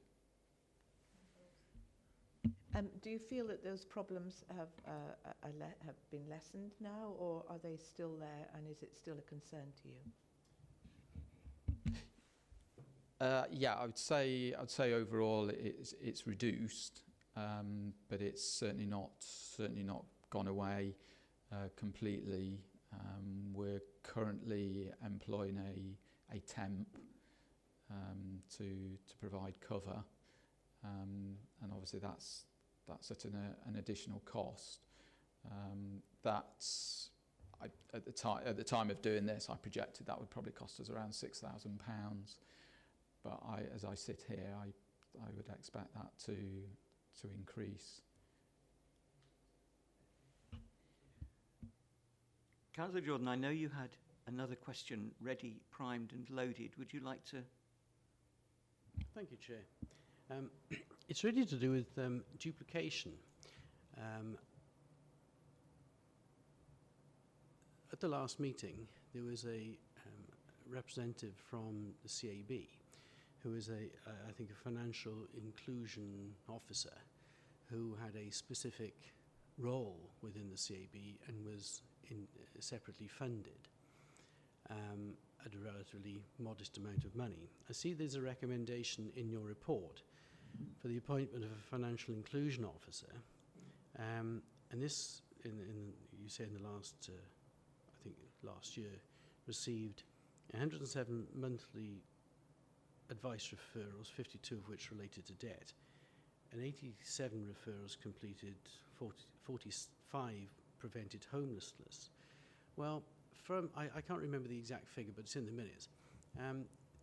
The officer from CAB dealt with significantly larger volumes of referrals than the figures referred to in this report. And I'm just wondering whether it would in fact be more efficient for this authority to use the facilities of the CAB and the dedicated officer within the CAB rather than to appoint our own financial inclusion officer. What are your thoughts on that? It's a completely appropriate question. The services are quite distinct from the point of view that our financial inclusion officer has been funded through Welsh Government grant to specifically prevent homelessness. So what we are able to do is actually throw that resource into into literally keeping people at home and supporting them to retain that. Whereas the Citizens Advice Service is wider. And to be perfectly honest with you, the demand that we're beginning to see signs of is that our financial inclusion is being asked to pick up wider responsibility, and that is something that we're having to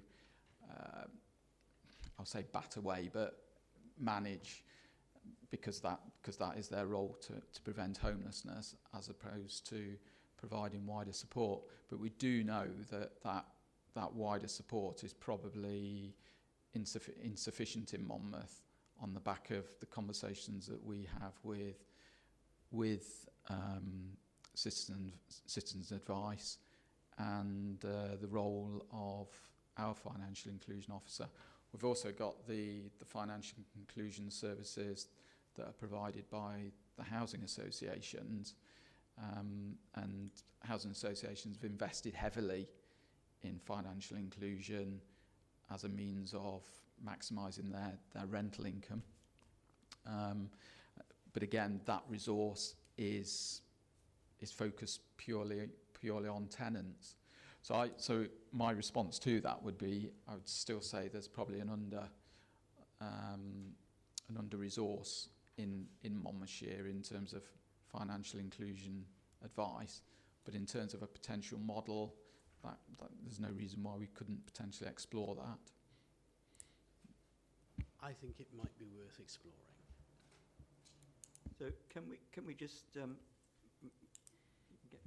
get this clear? The overlap that we've just been talking about, overlap, underlap, whatever, essentially we've got 3 different sources of financial inclusion advice. I'm not thinking of individuals necessarily. There is the homeless-focused advice coming through Housing Solutions. There's the advice provided by the housing associations, which, although the motive may be about maximising their own revenue, is nevertheless advice for tenants in the same sort of area. And then you've got the CAB. I think CAB work is also funded by Welsh Government. So there does seem to me a good case for at least seeking assurance that those 3 and any other parties in this area of work are able to get round the table and be absolutely clear what the different purposes are, and if there is scope for greater, I don't know, I'm going to say rationalisation. I think that's actually what it's about. Because we, on the face of it, we've got several different means to the same end. And that's your point, isn't it, Councillor Jordan? Chair, I think that's right. Those members who were at the last meeting, I think, were impressed with the officer from CAB whose specific job was dedicated to preventing homelessness and dealing with debt. And he seemed to be quite on top of his job. Thank you. I don't know whether we're talking about this committee wanting to try to bring people together, or whether we're encouraging officers to bring people together, possibly a bit of both. It's also about the standards and availability and access and all that. There's a wide range of issues and advice services. We might want to reflect in our own programme of work whether we want to go into this as a committee or whether we are going to be content just to make a recommendation. We'd certainly make a recommendation, I think, on the basis of what we've just heard, that, an encouragement perhaps to Ian to see what he can do through the various fora of which you, I believe, are a part, to see whether we do have a set of issues here that can be teased out and addressed. And that's a byproduct of 2 discussions in select committee. Although it's not the main purpose of the paper today, it's a great opportunity for us to say that. Now, With regard to the service itself, there's clearly now a direction of travel back into here. Can I ask Ian, where are we with the funding side? There's somewhere in here there's a reference to money from Welsh Government. Is that secure? Are there going to be any problems on the sort of grant funding side of this work that we need to be aware of? We've, I suppose there's a few dynamics to that. The first is, as I've tried to draw out in the report, there have been some financial benefits through the partnership. So, for example, we've had access to Torvine's furniture store free of charge. We've got a joint out-of-hours service. So there has been some small financial benefits. The big financial benefits, I would argue, we would have achieved anyway. We've restructured the team, so that made savings. We've done extracurricular activities such as the Afghan relocation that supported the budget. We've got the shared housing, which you're aware that has generated an income for the council, and that's continued to expand.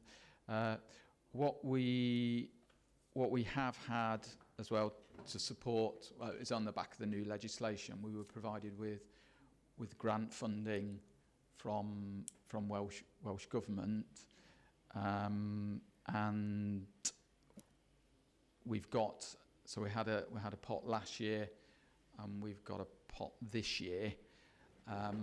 That grant funding at the moment has actually been suspended in relation to our WHO returns, which is our statutory returns to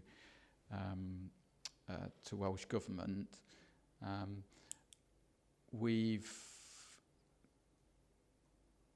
needed to, the IT system that we've bought into has needed structural changes making to it. Now that's not our system, so it's been a system that we've not had direct responsibility for, and the teething problems that have been had in relation to making structural changes and aligning the IT with the legislation has had an impact on the returns that have had to go into WAG. Now I'm quite confident that they will be sorted out, but in the short term, our grant funding has been suspended until we get that sorted out. But that responsibility will come back to Monmouthshire as we I suppose regroup, because previously that would have been done by the housing options manager through the partnership arrangements. That changed, but we would look to reinstate that.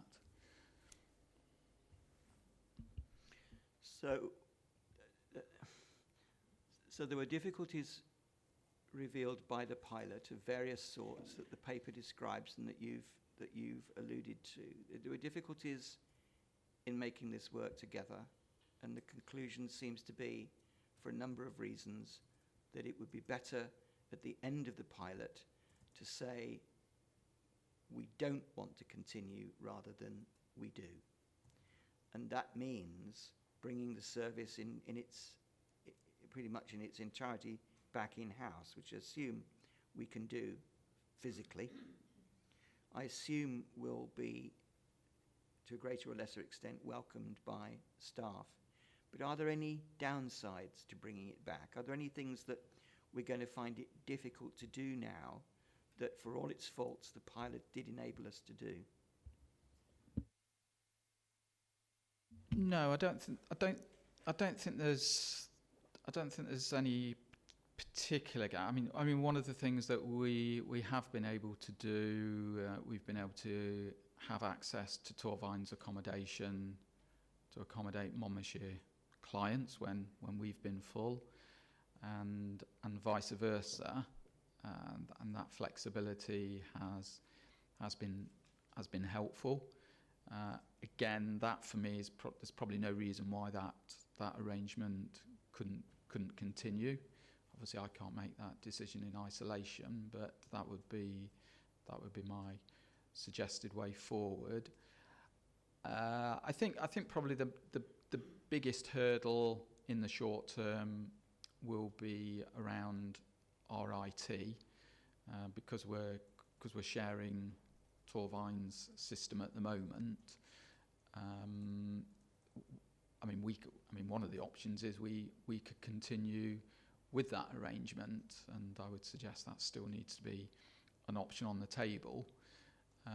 But we are looking and considering what other alternatives there are, for the team. So there's the IT, the short-term implications, and I would suggest we probably will go backwards a little bit in terms of efficiency while we're getting that sorted out, and we will anticipate there will be some short-term regrouping costs as well, and again partly related to the IT, for example. But I think they're the main areas. That's the main area, and it's the IT that would be my main focus at the moment. Make sure that's sorted out as quickly as possible. It's not at all the same, but in some ways I am reminded of events at the national level. When you dissolve a partnership, there are all sorts of things that need to be addressed. I'm thinking of another angle now before I let us continue. We've clearly tried something.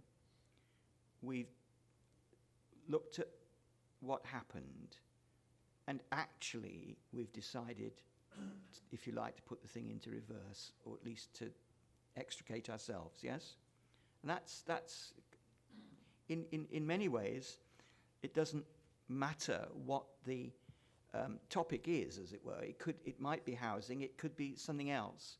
We've got a case study, if you like, of how we moved into a closer, should we say, cooperative working relationship, in this case with another authority. We found that for a variety of reasons it hasn't achieved what we hoped it would, and we've decided to withdraw. Going forward, the message seems to be that councils are going to be expected to do more cooperative things rather than less. Not necessarily, as in this case, in a bilateral, because essentially it's bilateral, isn't it? We came to an arrangement with Torvine, yes? But in going forwards, I think there might be some learning here about how you conceive the benefits of working together and what lessons we have learned. And it would be, I think, useful if we could find some way of the experience of this being fed to other, heads of service as they contemplate working together with others to a greater or lesser extent. In other words, there are lessons here, and it's not just about this particular project on this particular topic, but there might be some useful strands that would help us to understand the pros and cons of any form of partnership type working. I would be interested to know what the Torvine take on this is, for example. I don't suppose we would necessarily expect to know it, but whether from their point of view this is a welcome development or an expected one or whatever, I don't know. I sense that you think cooperation was to be possible. Yeah, to be fair, I believe Torvine are disappointed. We've made the decision to pull out. I suppose what I'm not in a position to say is the basis for for that disappointment. I mean, and say obviously from a personal point of view, as Councillor Farley has alluded, we're in a period of looking for partnerships and collaboration. So a little bit of me, it doesn't sit quite right with me, whereas with this expectation to work together, we're suddenly pulling away. But I'm in this particular instance, I'm absolutely confident that it's the right thing for Monmouthshire, and I think if we continued, I think the risk wouldn't go away.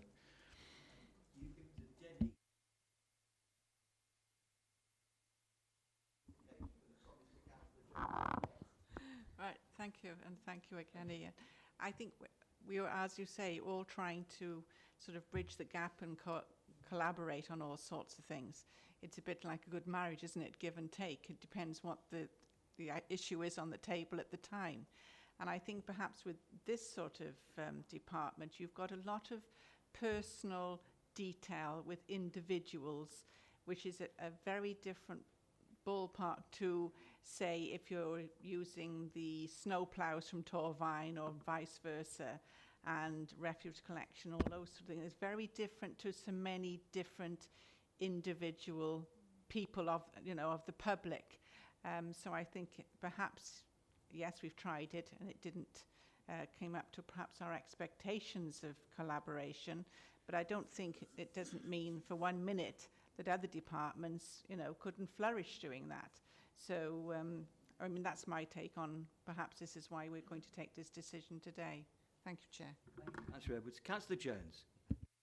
I was just going to say, I think in terms of that, yeah, I mean, obviously, I still expect us to be looking to collaborate and work in partnership with others. Just because we're retracting with this doesn't mean to say it's the end of it. So that will be still an approach going forward. I think the other thing to say, again, probably with the benefit of hindsight, again, if I had my time again, I would approach this very very differently, and we've, again, as Councillor Farley said, the learning that we've got from this and the learning that I've taken from this is massive, and obviously that's learning that we would look to apply elsewhere. Thank you. Councillor Jones. I was just wondering, Ian, if it was partly a problem. Part of the problem was geographical. Is it because it was based where it was, or would it have been better had we had the cooperation and the teams together elsewhere and somewhere more neutral? You were based in Pontypool, weren't you, on the roundabout? And I just wondered if that was part of the problem. I don't know whether it was actually. I mean, I suppose what I can say from a staff perspective is staff felt less part of Monmouthshire and didn't they felt a bit isolated from the council, and because we were based in Torvine, but in terms of delivering the service, we didn't, we could be anywhere, to be perfectly honest, because it's largely a telephone service. From our perspective, obviously, our staff and team are used to the geography, so we're used to, 50-mile round trips, on occasions, and I guess that probably was, it may have been an impact on some of the individual Torvine staff, because obviously their patch is generally on the doorstep and a lot more accessible. So I think the main thing for me was just the staff just fell out of the MCC loop, and I think to be, they want to be part of Monmouthshire. They're proud of being Monmouthshire, and they do see themselves aligned with Monmouthshire's priorities, and they do want to work to that effect. And that's important. Yes, I just think that that's probably a major consideration for future collaborations, that we think of the geography and think of how teams will feel away from home, so to speak. Okay, thanks. So are we at the point where we can draw some conclusions? Councillor Jordan. Am I not correct in thinking that our housing benefits are shared with Torvine as well, and there's some synergy between the two things, housing benefit and housing? And why does that work and this doesn't? The model there, and again, I think this is probably this is the learning. The model there is Torvine run our service, so it's a Torvine managed service on behalf of Monmouthshire, whereas our model wasn't. Our model was a completely shared approach, and I think that's one of the subtleties. So I think if I could have my time again, I think it would be a recommendation that one authority takes the lead, as opposed to the joint approach. And because I say you've very much, and I know with I believe with the Torvine Housing Benefit Service now, it's completely all Torvine staff. I think there may have been one or two Monmouthshire staff that might have gone over, but it is a Torvine service now, whereas ours is very much made up of literally of 50% Monmouthshire staff and 50% Torvine staff.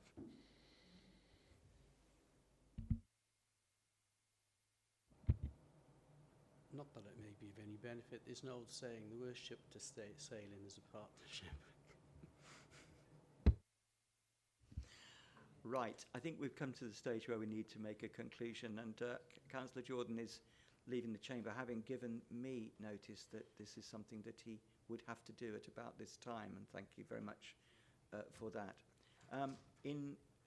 We need to decide whether we in fact can accept the recommendations in this paper, and therefore, however reluctantly or with any other feeling and judgment, what support we might be able to give to Ian. Ian has actually asked us, in effect, to note the achievements, and we do note the achievements, but we've also noted the difficulties, and he would also really need us, I think, to say that we support the development of an exit strategy, which to some extent is already underway, I guess. Is that right? It doesn't spoil the purity of the committee if you are to say that. But I can't help but wanting to say, as we reach a conclusion, that that Ian's paper does address some of the points that we've been looking at in a positive and helpful way. I'm looking particularly at 3.6, where he says it's proposed to look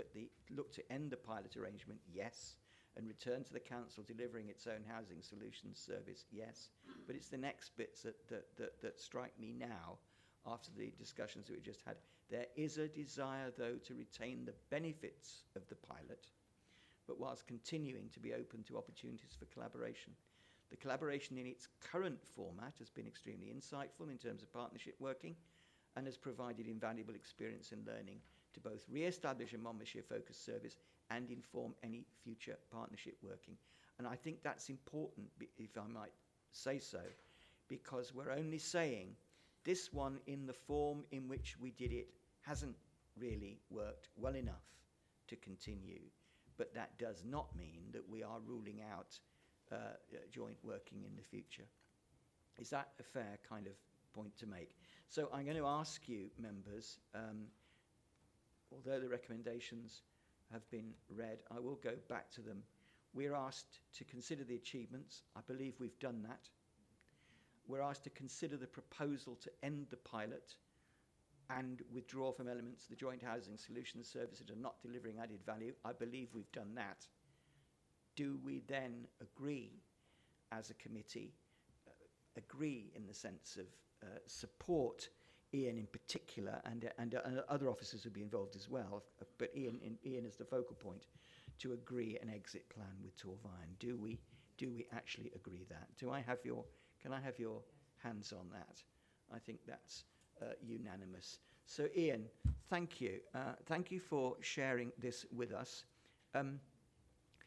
It's not an easy thing to apply hindsight. It is in some ways very easy, in other ways it isn't, because you've had to come before us and say, not so much you've got it wrong, but some of the things that you hoped would happen and which we agreed to on your advice haven't happened. I don't think that's at all, it might be a slightly awkward place to be in, but it's not a bad place to be in.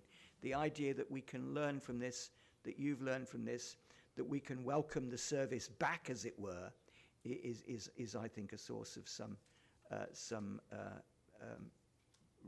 good feeling for us today. So, Ian, thank you very much for this. And can I also thank you for your efforts on this particular issue and in the past to keep me as chair, and the vice chair, if he was here today, would say the same. You've kept us in the loop as your thinking has emerged on this. Needless to say, we're going to want you to come back at some future point to tell us how the reintegration has gone, but you come back regularly anyway, and I'm sure you can factor that in. Thank you very much. Last item, the work programme. If we could turn to that, yes, item 8. I'm going to invite Hazel to take us into that, but I'm also going to invite you to bring to the discussion, however brief, any reflections that you've had during today's meeting about things that we ought to be addressing that we've not already anticipated. Some of them we have.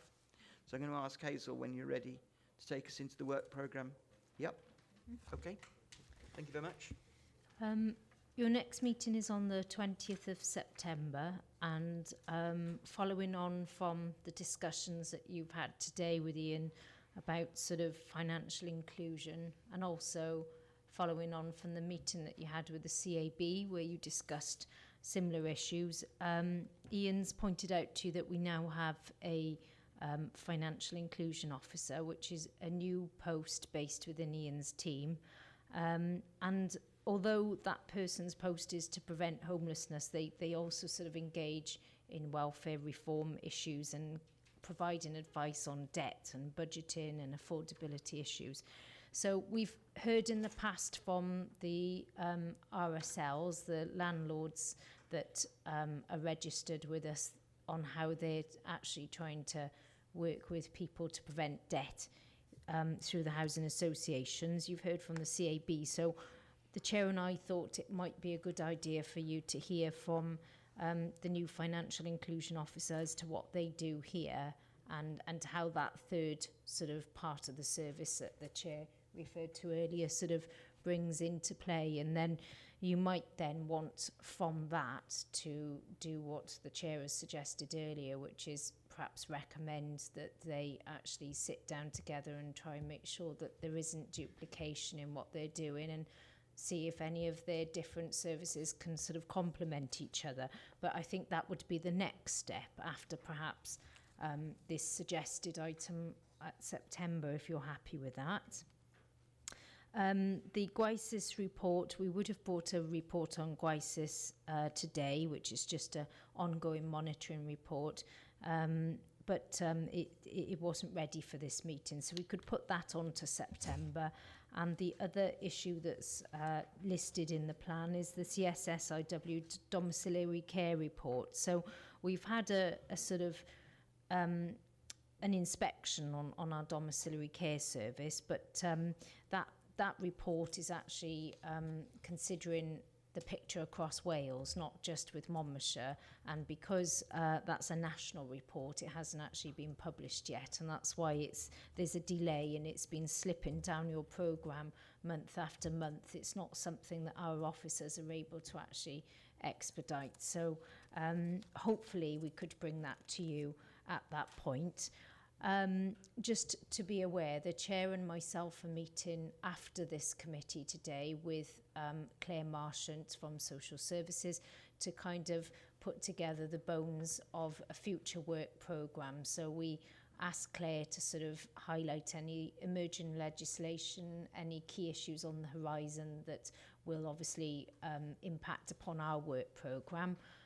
So that will give us some food for thought, but obviously your ideas build into the work programme as well. And I think that it would be good for me to have some feedback from you as to the issues that you want to explore with the Health Board, because they are ready and willing to come and have a meeting with us, and we would probably need to have maybe a specific meeting with them, maybe allocating one of our existing or a special, but to clear the agenda for that, because I can see that there's going to be quite a few things that you'd want to discuss. And on top of that, I think you've alluded to today that you'd like to invite the Ageing Well group to a meeting and to discuss the sort of different sort of work streams from that. So if I pass back to you, Chair, and perhaps we can ask members to give us some indications of the areas that we can pursue with the Health Board. Thank you very much, Hazel. Over to you, folks. Delia. The one that we've had today about discharging people and, people blocking beds. I think that's a very... So that's one for the Health Board, isn't it? Yes, that's very much one, yeah. Not that they're the only party in it, but it's certainly one that we want to talk to when they are here. Councillor Jones? That's an age-old problem, and it isn't the only one. It would have to be allied to social services. But out-of-hours care, GP care, I was thinking there are such diverse areas throughout Monmouthshire, and I've just problems throughout Monmouthshire. Some areas are better than others, and I just wondered if we could look into that, perhaps. Would that would also touch on the issue that you raised, wouldn't it, Councillor Wintle?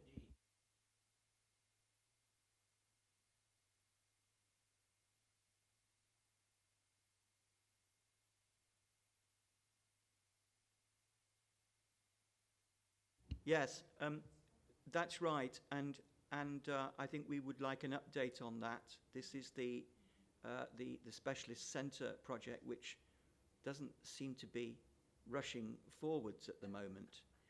And whatever we think about that, and wherever the leadership for that lies, it does affect our residents. And that in turn means that the whole question of A&E and the satellite minor injuries, which is an ongoing issue in some parts of the county, remains unresolved. I discovered through a friend the other day who had been with a minor injury to Lydney that the majority of people who use the Lydney out of hours service are actually people from Monmouthshire, which raises once again the question, if it can be provided in one place, why can't a similar service be provided in another? And how can anybody say there's no demand if people are clearly, and anyway, what does demand mean with a kind of point of need and triage type service? So I would be pleased to see that reopened. Councillor Edwards. It's just one thing. Actually, the ESC and the Raglan doctor surgeries work together, but now Raglan has joined with Monmouth, and it's now called Castlegate, where it was Chippenham. It seems rather a strange thing to do, because if you want an appointment with your own Pacific doctor in Monmouth, you have almost a month to wait. And with the big development on the Wallerstow Road, I can't really understand the thinking behind them taking on the surgery or combining it with Raglan when there's more and more pressure on the one in Monmouth itself. And I don't know how that came about or what discussions were made or whatever, but it seems very strange to me. Is that? Yes, it's a strange thing, isn't it, this geography thing. Same in Chepstow. I sometimes go to the English surgery of my own practice, because I can be seen quicker there than I can in the Welsh one. Any other hot topics for the Health Board? No, other than counterpart, well,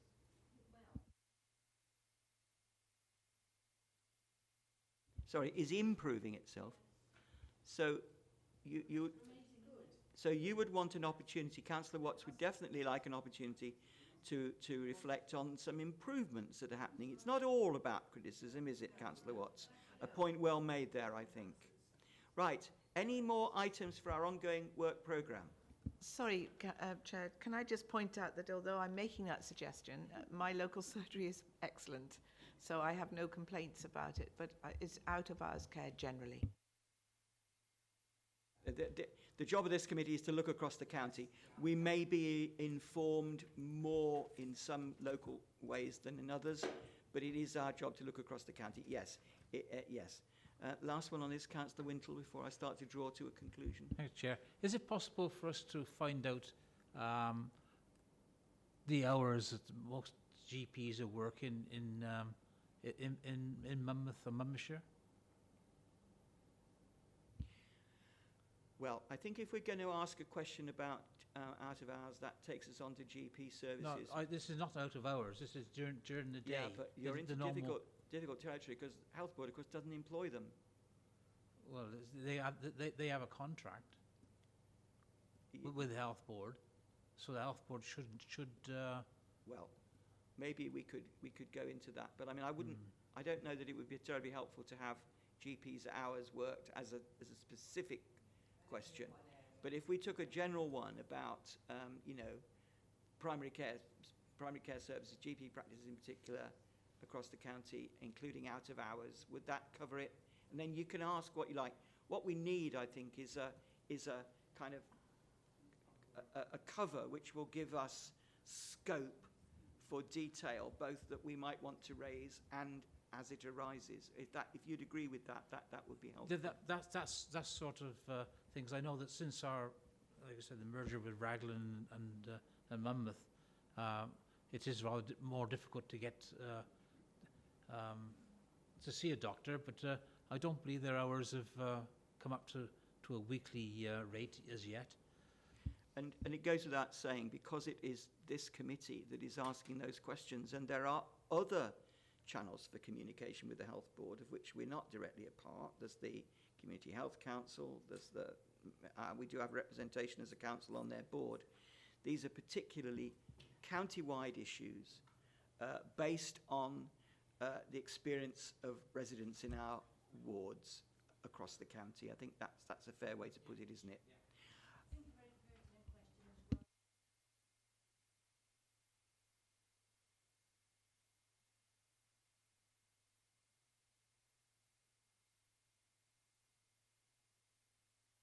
Give us a quick update on what they've been up to and what they're achieving and where their main problems are, won't they? We could incorporate all of that.